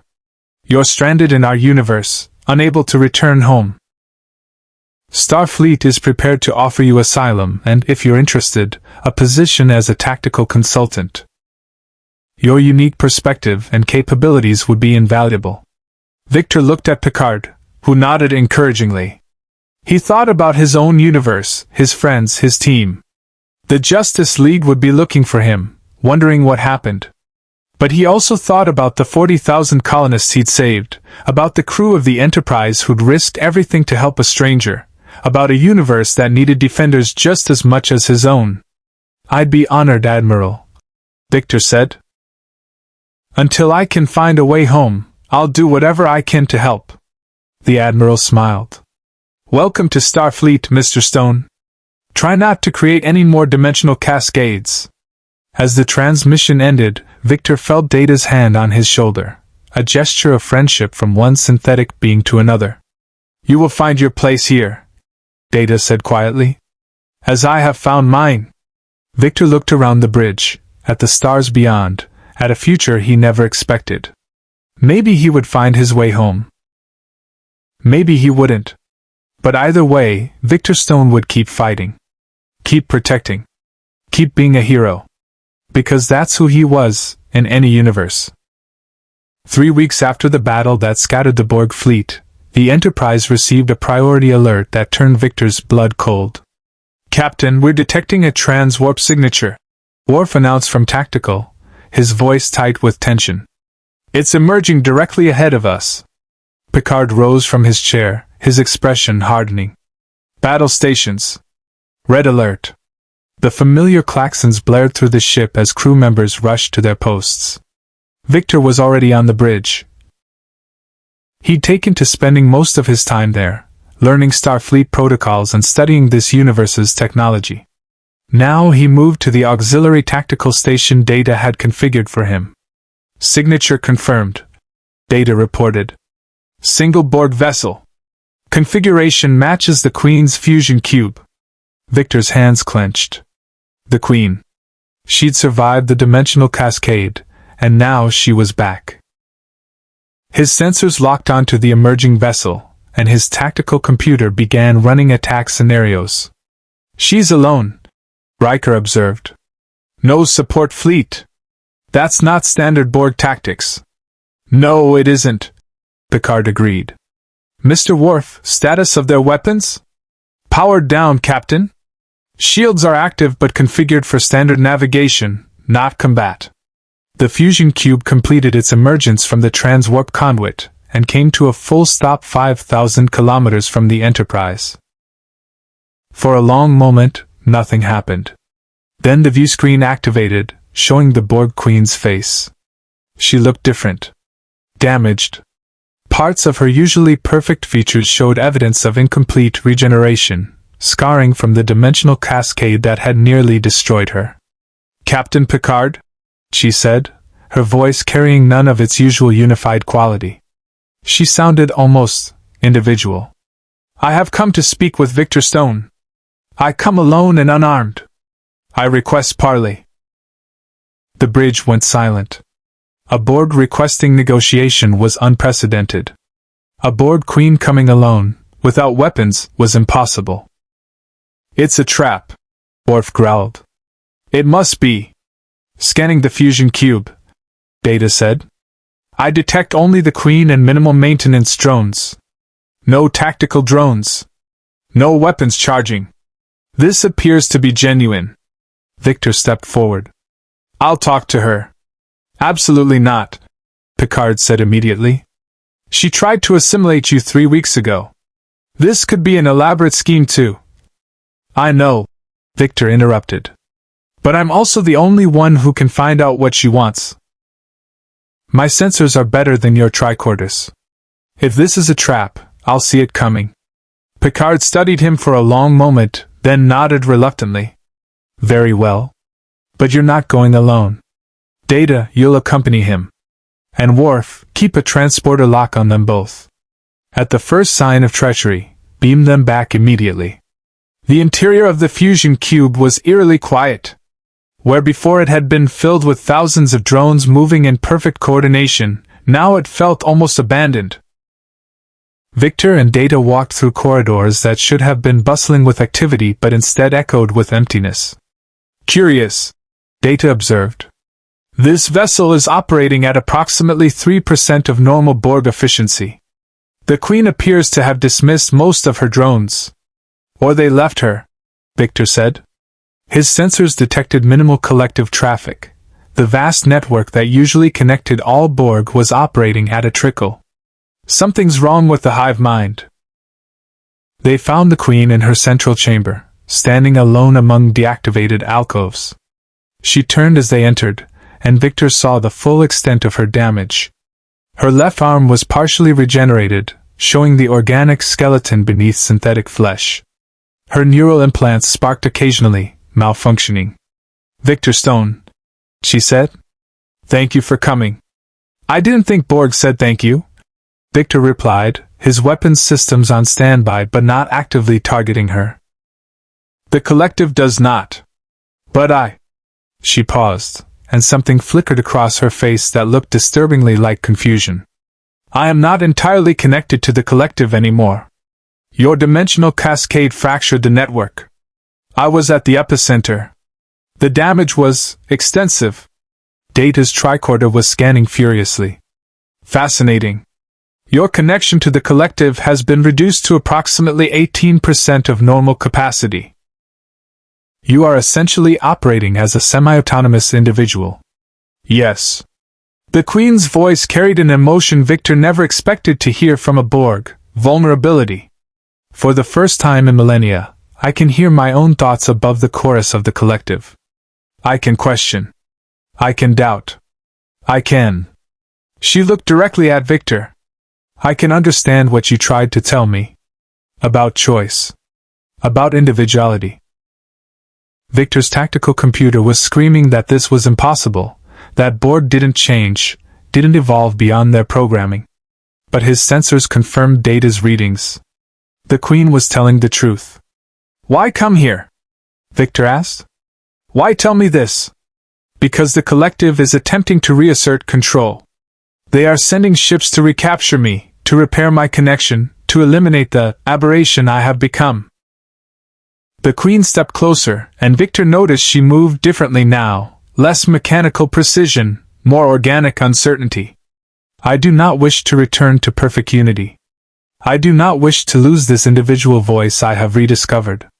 I am asking for asylum." The words hung in the air like an impossible puzzle.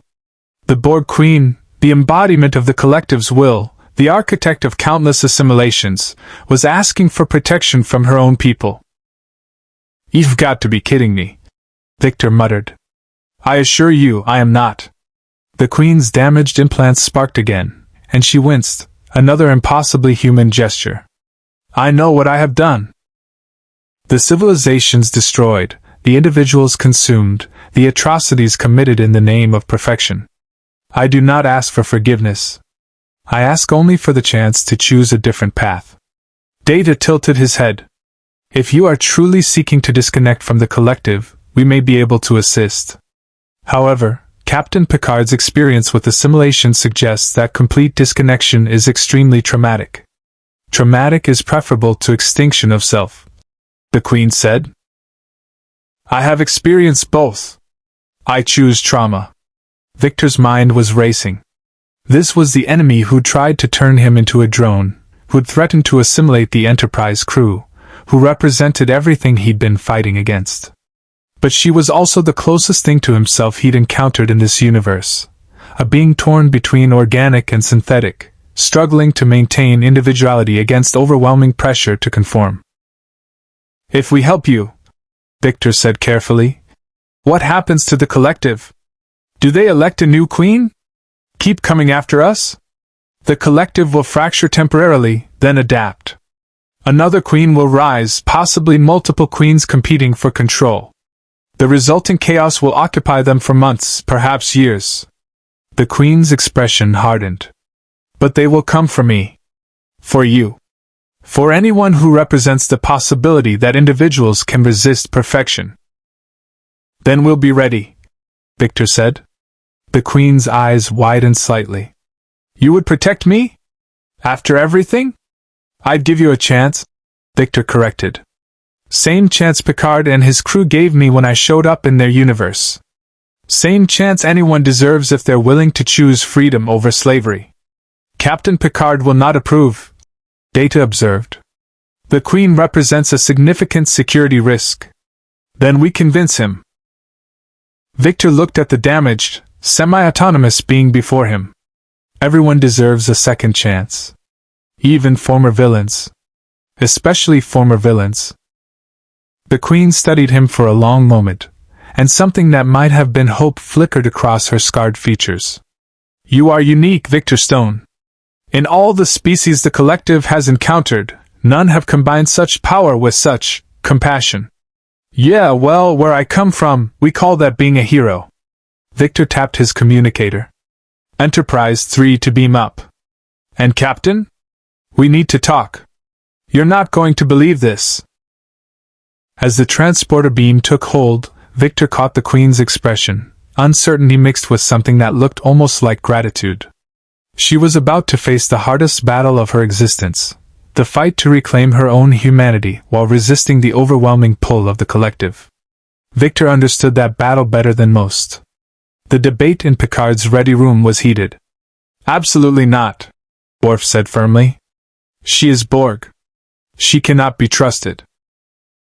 She's a refugee seeking asylum, Victor countered. Isn't that what the Federation is supposed to stand for? Giving people a chance? Picard sat behind his desk, his expression troubled.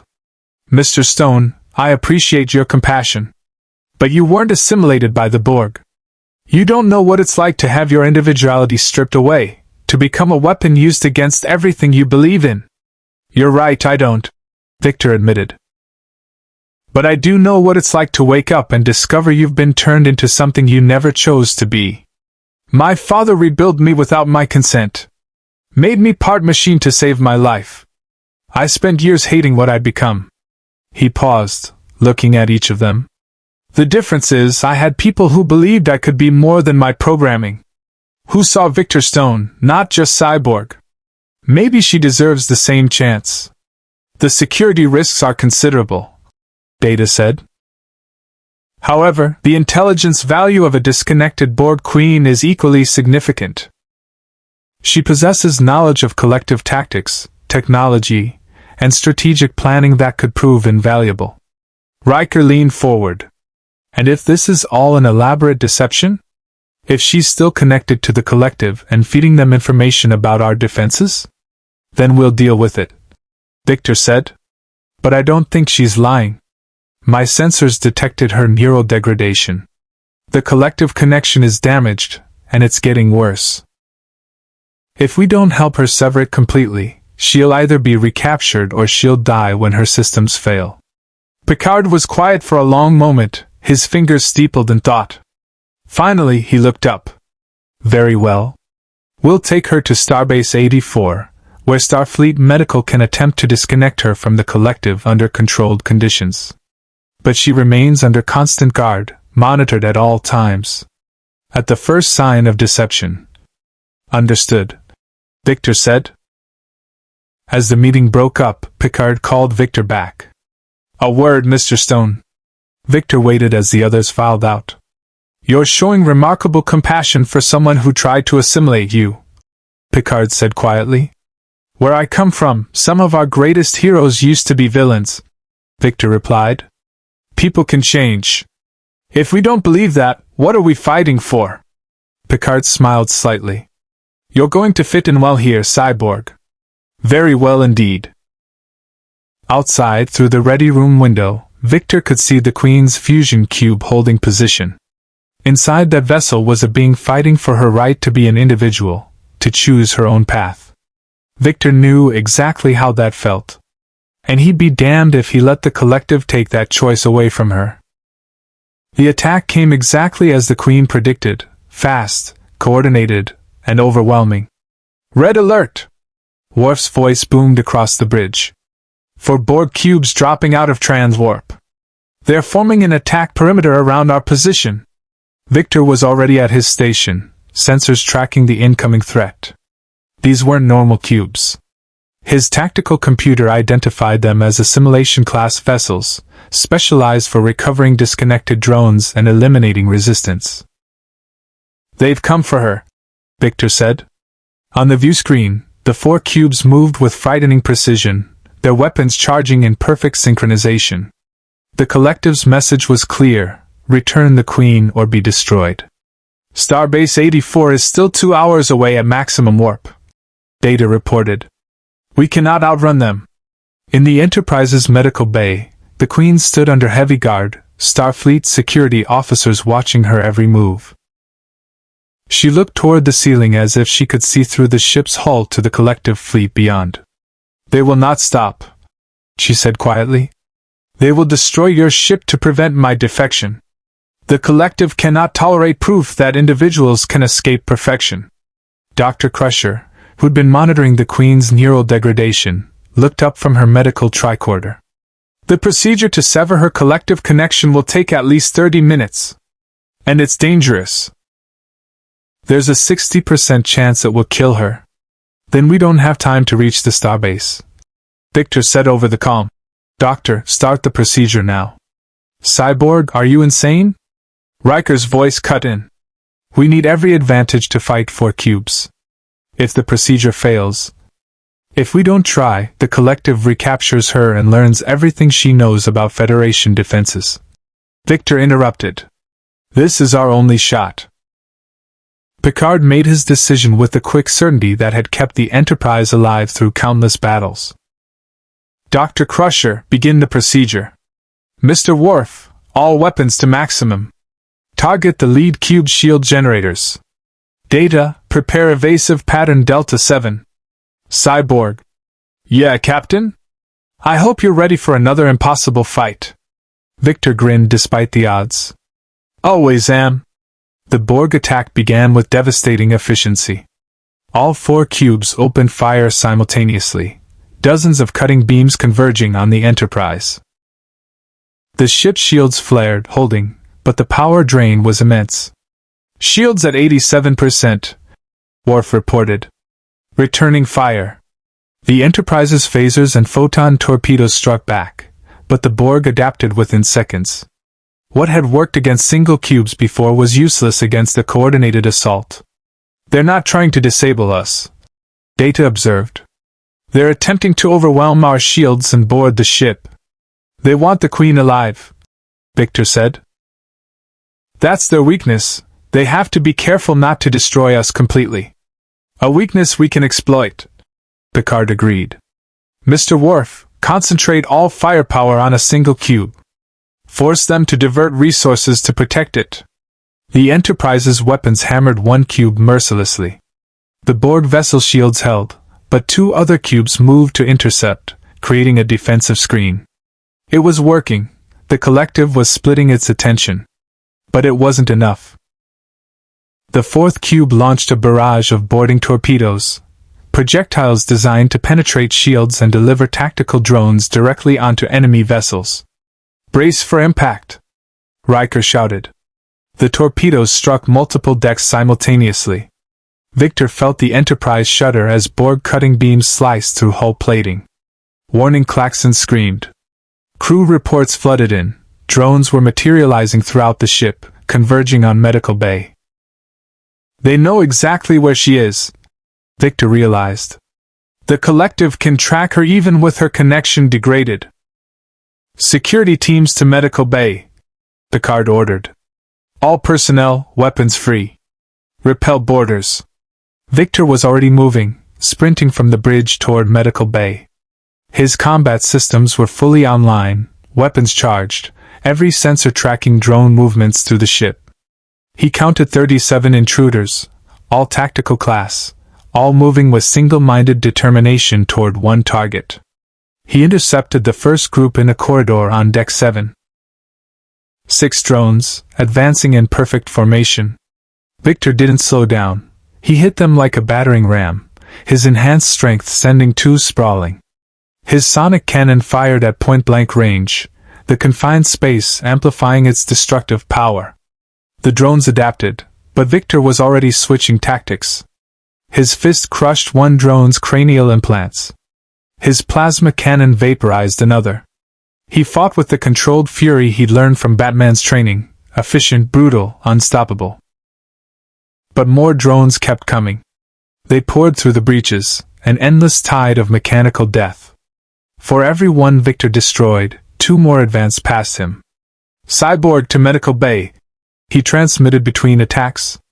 "How long on that procedure?" Dr. Crusher's voice came back strained. "We've barely started. The neural connections are more complex than we thought." An explosion cut off her transmission. Victor's sensors detected Borg weapons fire in the Medical Bay. They'd reached their objective. Victor activated his boot jets and flew through the corridors, smashing through anyone, drone or debris, in his path. He burst into Medical Bay to find chaos. Security officers were down, assimilated or dead. Dr. Crusher was defending the surgical station with a phaser, but 6 tactical drones were closing in. And on the biobed, the Queen lay unconscious, her skull opened, neural implants exposed as Crusher worked desperately to sever her collective connection. Victor landed between the drones and the doctor, his weapons systems screaming warnings about ammunition reserves and power levels. He was running low on everything. But he'd hold this line even if it killed him. "Doctor, finish the procedure!" Victor roared, unleashing everything he had. Sonic blasts. Plasma fire. Pure kinetic force. He became a whirlwind of destruction, fighting with every trick the Justice League had taught him. The drones fell, but they damaged him too. Tubules pierced his armor. Borg weapons burned through his shielding. His power reserves dropped below 40%. And still they came. "I'm losing her!" Dr. Crusher shouted. "Her neural pathways are collapsing. The collective is trying to kill her remotely rather than let her escape." Victor's tactical computer calculated the odds. At current drone influx rates, Medical Bay would be overrun in 90 seconds. Dr. Crusher needed at least 5 minutes to complete the procedure. The math didn't work. Unless he changed the equation. "Data," Victor transmitted. "Can you slave the ship's shields to my command?" "Affirmative, but why would—" Data paused, his android mind racing ahead. "You intend to drop shields in specific sections to vent the Borg into space." "Exactly. Give me control. Now." "Done. Be precise, Cyborg. One miscalculation and you'll kill our own crew." Victor's cybernetic brain merged with the Enterprise's systems, and suddenly he could feel every shield generator, every power relay, every occupied section. His sensors tracked every drone, every crew member, every vulnerable point. And then he made his move. Shield sections dropped with surgical precision. Decompression warnings screamed through the ship as atmosphere vented into space, carrying Borg drones with it. Victor compensated in real time, protecting occupied areas while creating vacuum corridors that trapped and eliminated the invaders. It was the most complex tactical calculation he'd ever attempted. One mistake would kill innocent crew members. One hesitation would let the Borg through. But Victor Stone didn't make mistakes when lives were on the line. Drone count dropping, Worf reported from the bridge, confusion and admiration mixing in his voice. How are you? No time. Victor cut him off. His power reserves hit 30%. 25. 20. Doctor status? Almost there. I just need. The Queen's eyes snapped open. But they weren't the lifeless green of Borg implants. They were brown, human, filled with an emotion Victor had never seen in them before. Terror. They're here, she gasped. The collective Queen. The new one. She's... A massive energy surge lit up Victor's sensors. Outside the ship, one of the Borg cubes was transforming, reconfiguring itself.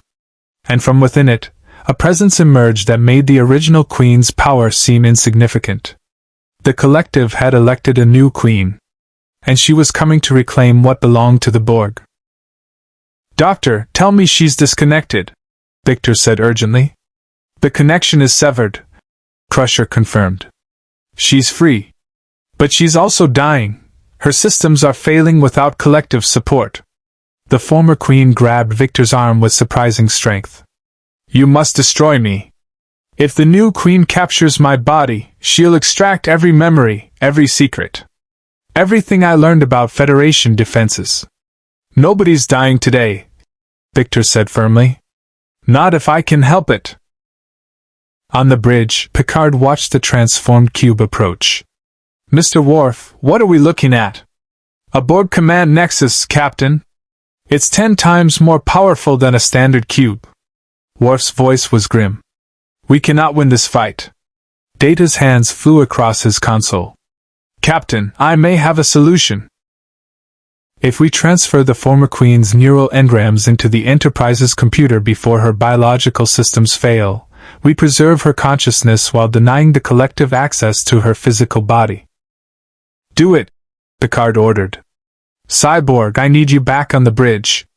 We're about to face the new Borg Queen, and you're our best weapon against her. Victor looked at the former Queen, at Dr. Crusher working to save her life, at the impossible choice before him. Stay and protect one life, or go and save the entire crew. The choice was agonizing.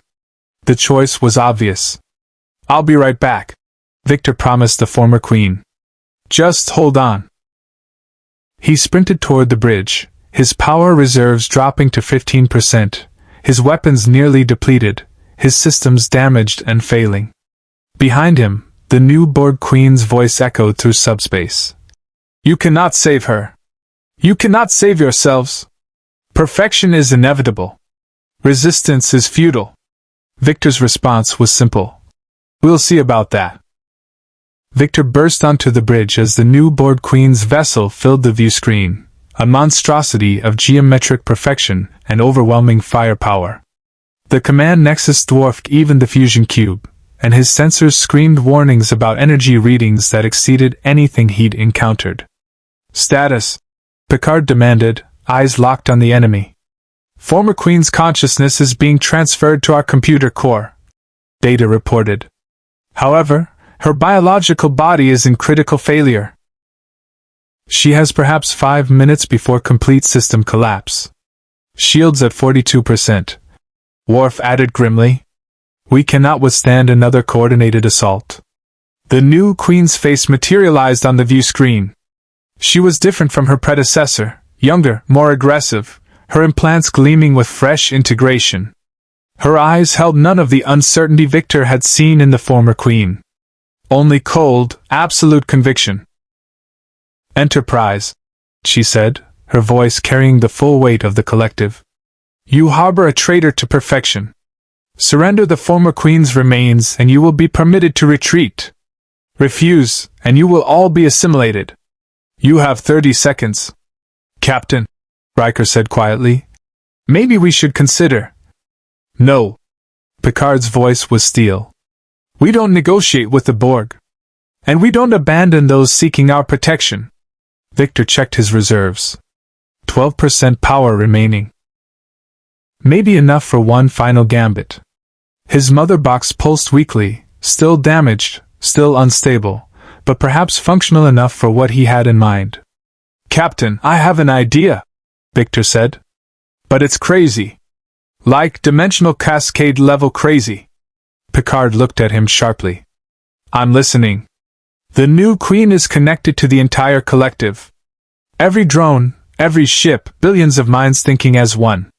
That's her strength. Victor's tactical computer was already running calculations. But it's also her weakness. If I can interface with her network using my technopathy, you'll be exposed to billions of hostile consciousnesses. Data interrupted. The psychological assault alone would overwhelm any organic mind. Good thing I'm not entirely organic. Victor met Picard's eyes. I can introduce a virus, a logic loop that forces the collective to question its own perfection. The former Queen showed that doubt can fracture their unity. If I can spread that doubt across the entire network, the collective would fragment. Data finished, understanding dawning. Individual drones would begin to question, to hesitate. The coordination that makes them dangerous would collapse. For how long? Riker asked. Minutes. Maybe hours. Victor knew the odds were terrible.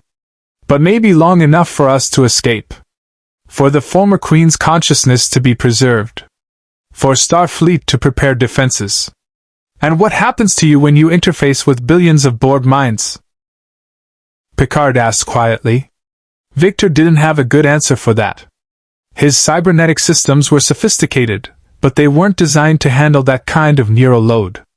The feedback could fry his consciousness, leave him a vegetative shell, or worse, leave him vulnerable to assimilation by sheer overwhelming force.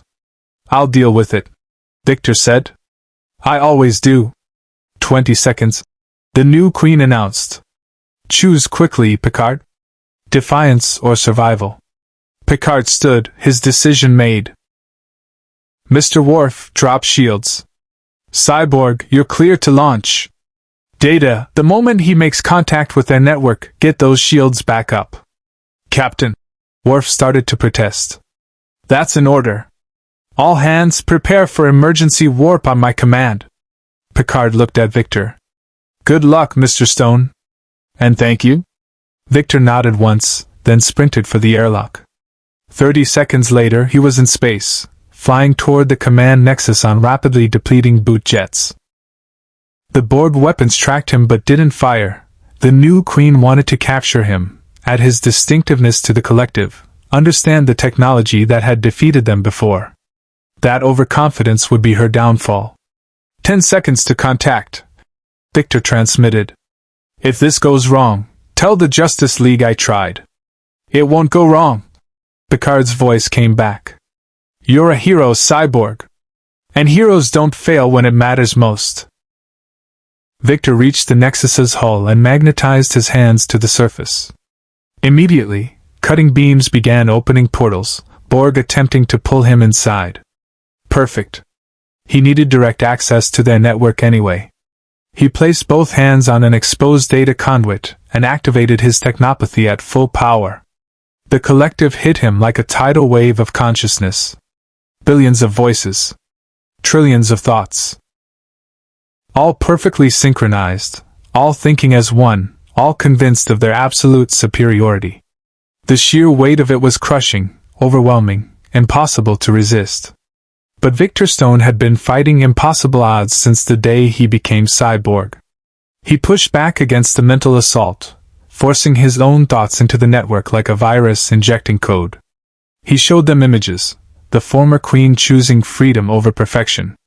The 40,000 colonists celebrating their survival. Data searching for humanity despite being artificial. Every moment of individual choice, individual struggle, individual triumph he'd witnessed since arriving in this universe. What if you're wrong? Victor broadcast into the heart of the collective. What if perfection isn't unity?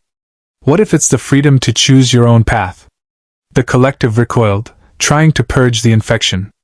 But doubt, once introduced, was hard to eliminate. Across thousands of star systems, drones hesitated. Ships faltered. The perfect synchronization wavered. And in that moment of chaos, Victor felt something else in the network, individual voices, buried deep, crying out for help. People who'd been assimilated but whose consciousness hadn't been completely destroyed. Prisoners in their own bodies, watching helplessly as the collective used them. "Hold on," Victor transmitted to them all. "I'm going to set you free." He pushed deeper into the network, past the new Queen's defenses, into the core programming that maintained collective unity. And there he planted his virus, a simple question that the Borg had never been designed to answer. If you are perfect, why do you fear individual choice?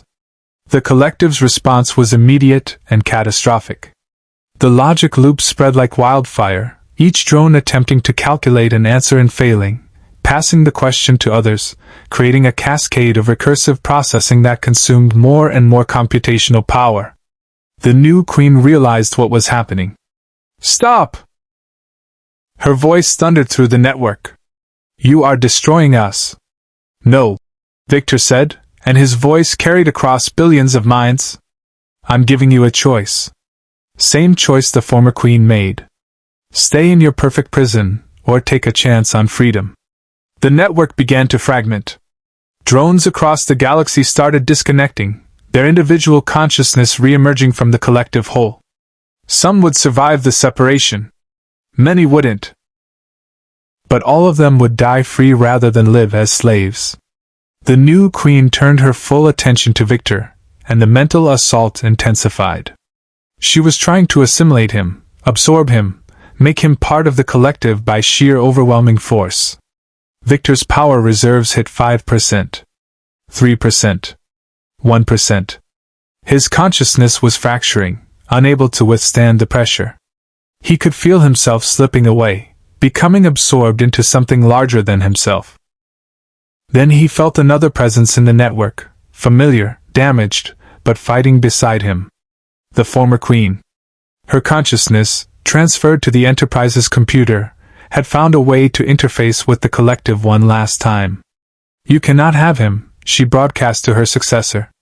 "I will not allow it." Together, they pushed back. Two synthetic minds, one former Borg and one former human, both fighting for the same thing, the right to choose their own destiny. The network couldn't handle the conflicting commands, the paradox of two queens existing simultaneously. It began to collapse, systems shutting down to prevent catastrophic failure. "Retreat!" the new Queen commanded. "All ships, emergency transwarp. Abandon the sector." The Borg cubes vanished into transwarp conduits, fleeing from an enemy they couldn't adapt to, couldn't assimilate, couldn't comprehend, the simple human concept that choice mattered more than perfection. Victor felt the former Queen's presence withdraw from the network, and suddenly he was back in his own body, floating in space, his systems completely dead. No power. No weapons. No way to get back to the Enterprise. Then the transporter beam caught him, and he materialized on the pad next to the former Queen's biological body. Dr. Crusher was there, scanning frantically. "Her body is gone," Crusher said. "But her consciousness survived the transfer. She's alive in our computer core." Victor collapsed to his knees, his system struggling to reboot on emergency reserves. "Did it work?" "The Borg fleet is gone," Picard said, entering the transporter room. "Sensors show their network is fragmenting across multiple sectors. You didn't just drive them away, Cyborg. You may have crippled the entire collective." Data appeared in the doorway. "I have established communication with the former Queen's consciousness. She wishes to speak with you." A hologram materialized, the Queen as she had been before the Borg, young and human, free of all implants. She smiled, and it was genuine. "Thank you, Victor Stone," she said. "You gave me something I thought I'd lost forever. You gave me back myself." "What will you do now?" Victor asked. "Help Starfleet understand the Borg." protect the Federation from future attacks. And perhaps, the hologram flickered with emotion, perhaps find a way to save others who are still trapped in the collective, still crying out for freedom. Sounds like a purpose worth living for, Victor said. Indeed. The hologram began to fade. We are kindred, you and I. Both torn between two worlds. Both struggling to maintain our humanity despite what we've become. I hope we meet again, Victor Stone. The hologram vanished, and Victor was left surrounded by the Enterprise crew. People who'd become his friends, his allies, his new family in this strange universe. Geordi appeared with a portable charging unit. Let's get you powered up before you go into emergency shutdown. As energy flowed back into his systems, Victor thought about everything that had happened since he'd crashed into this universe. The battles fought. The lives saved. The impossible choices made. He was still trapped here, still separated from his own world and his own team. But he'd found something valuable. Proof that heroes were needed everywhere, in every universe, fighting the same eternal battle against tyranny and oppression. Captain, Victor said as his systems came back online. About that position as tactical consultant. Picard smiled. I believe Starfleet will be very interested in making that arrangement permanent, Mr. Stone. You've more than earned your place among us. Victor stood, feeling strength return to his synthetic muscles. Through the view screen, he could see the stars stretching infinite and beautiful. He might not be home, but he was exactly where he needed to be. And Victor Stone, cyborg, hero, warrior, friend, would keep fighting the good fight. Because that's what heroes did. In any universe. Against any odds. Always. 6 months after the battle that fractured the Borg collective, Victor Stone stood in the observation lounge of the newly christened USS Defiant, watching the stars streak past at warp speed. His reflection in the transparent aluminum showed a figure that belonged to both worlds. The cybernetic warrior from Earth, and the Starfleet officer he'd become. The silver and blue uniform fit comfortably over his chassis now, modified to accommodate his unique physiology. On his chest, the Starfleet insignia gleamed beside his own cybernetic core. 2 symbols of service, 2 commitments to protecting the innocent. Reflecting on your journey? Data asked, entering the lounge with that characteristic android grace. Something like that, Victor replied. 6 months ago, I was fighting parademons in Metropolis. Now I'm a tactical consultant for Starfleet, helping coordinate defenses against a fractured Borg collective. Life's weird. Indeed. Data stood beside him, 2 synthetic beings contemplating their place in the universe. I have been analyzing the collective's fragmentation. Your virus continues to spread. Entire Borg sectors have disconnected, with former drones forming independent collectives based on choice rather than assimilation. The former Queen's doing, Victor said. She's been broadcasting freedom protocols through subspace. Showing drones there's another way. You gave her that chance. You gave all of them that chance. Data paused. In doing so, you have fundamentally altered the balance of power in this quadrant. The Borg are no longer an unstoppable force. They are a fractured empire struggling with concepts they were never designed to process. Victor thought about those billions of voices he touched in the collective network, the trapped consciousness crying out for freedom. Not all had survived the separation. Many had died in the chaos of disconnection. But those who lived were finally free to choose their own paths. Do you ever regret it? Data asked quietly. Being trapped here, unable to return to your own universe? Victor was silent for a long moment. His mother box remained damaged, boom tube generation still offline despite Geordi's best efforts. Starfleet's top scientists had tried to replicate the dimensional travel technology, but it was beyond even their advanced capabilities. For all practical purposes, Victor Stone was stranded in the 24th century. I miss my team, Victor admitted. The Titans, the League, my friends. I wonder if they're looking for me, if they think I'm dead. He looked at Data. But I also think about the 40,000 colonists who'd be dead if I hadn't been here. The former drones who'd still be slaves if I hadn't fought the collective. The Federation, which now has a fighting chance against the Borg because of what we did together. You have found purpose here, Data observed. Yeah. Maybe that's what heroes do. We find purpose wherever we land, whoever needs us. Victor smiled. Besides, I've got friends here too. You, Geordi, Captain Picard, even Worf once he stopped treating me like a potential security threat. He still treats you like a potential security threat, Data said with perfect android deadpan. He simply respects you now as well. Victor laughed, and the sound echoed through the observation lounge, human warmth mixing with synthetic resonance, perfectly balanced between two worlds. The door opened, and Picard entered with a PADD in hand. Gentlemen, we've received a priority transmission from Starfleet Command. The Romulan neutral zone is reporting unusual subspace distortions. They want our best tactical minds analyzing the data. Another crisis, Victor said, but he was already moving toward the door, his systems running preliminary scenarios. Another opportunity to make a difference, Picard corrected with a slight smile. That's what we do out here on the frontier, Mr. Stone. We face the unknown and we protect those who cannot protect themselves. Sounds familiar, Victor said. Let's go save the day. As they walked toward the bridge together, Captain, android, and cybernetic warrior from another universe, Victor felt something settle in his chest. Not contentment exactly, but acceptance. This was his life now. These were his people. This was his mission. Somewhere in another dimension, the Justice League continued their endless battle against darkness. Victor hoped they knew he was doing the same, that wherever the boom tube had taken him, he'd stayed true to the ideals they'd taught him.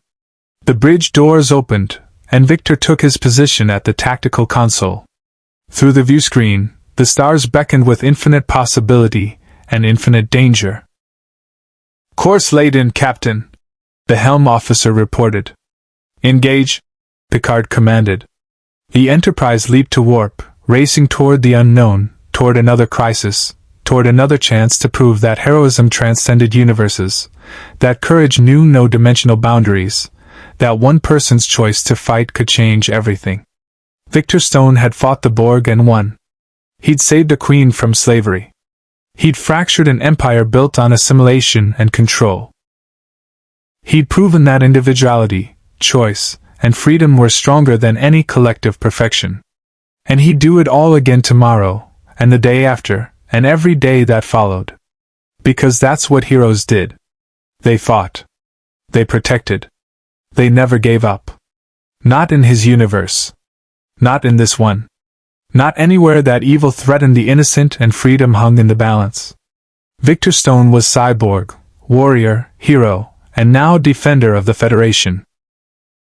And the galaxy had never seen anything like him. The Borg had learned that lesson the hard way. Whoever came next would learn it too. Because resistance wasn't futile. Resistance was human. Resistance was hope. And as long as Victor Stone had power in his systems and fight in his heart, resistance would always, always triumph. The stars stretched ahead, infinite and waiting. And Victor Stone was ready for whatever came next. Live long and prosper. Hit that subscribe button for more interesting stories. Thank you for watching.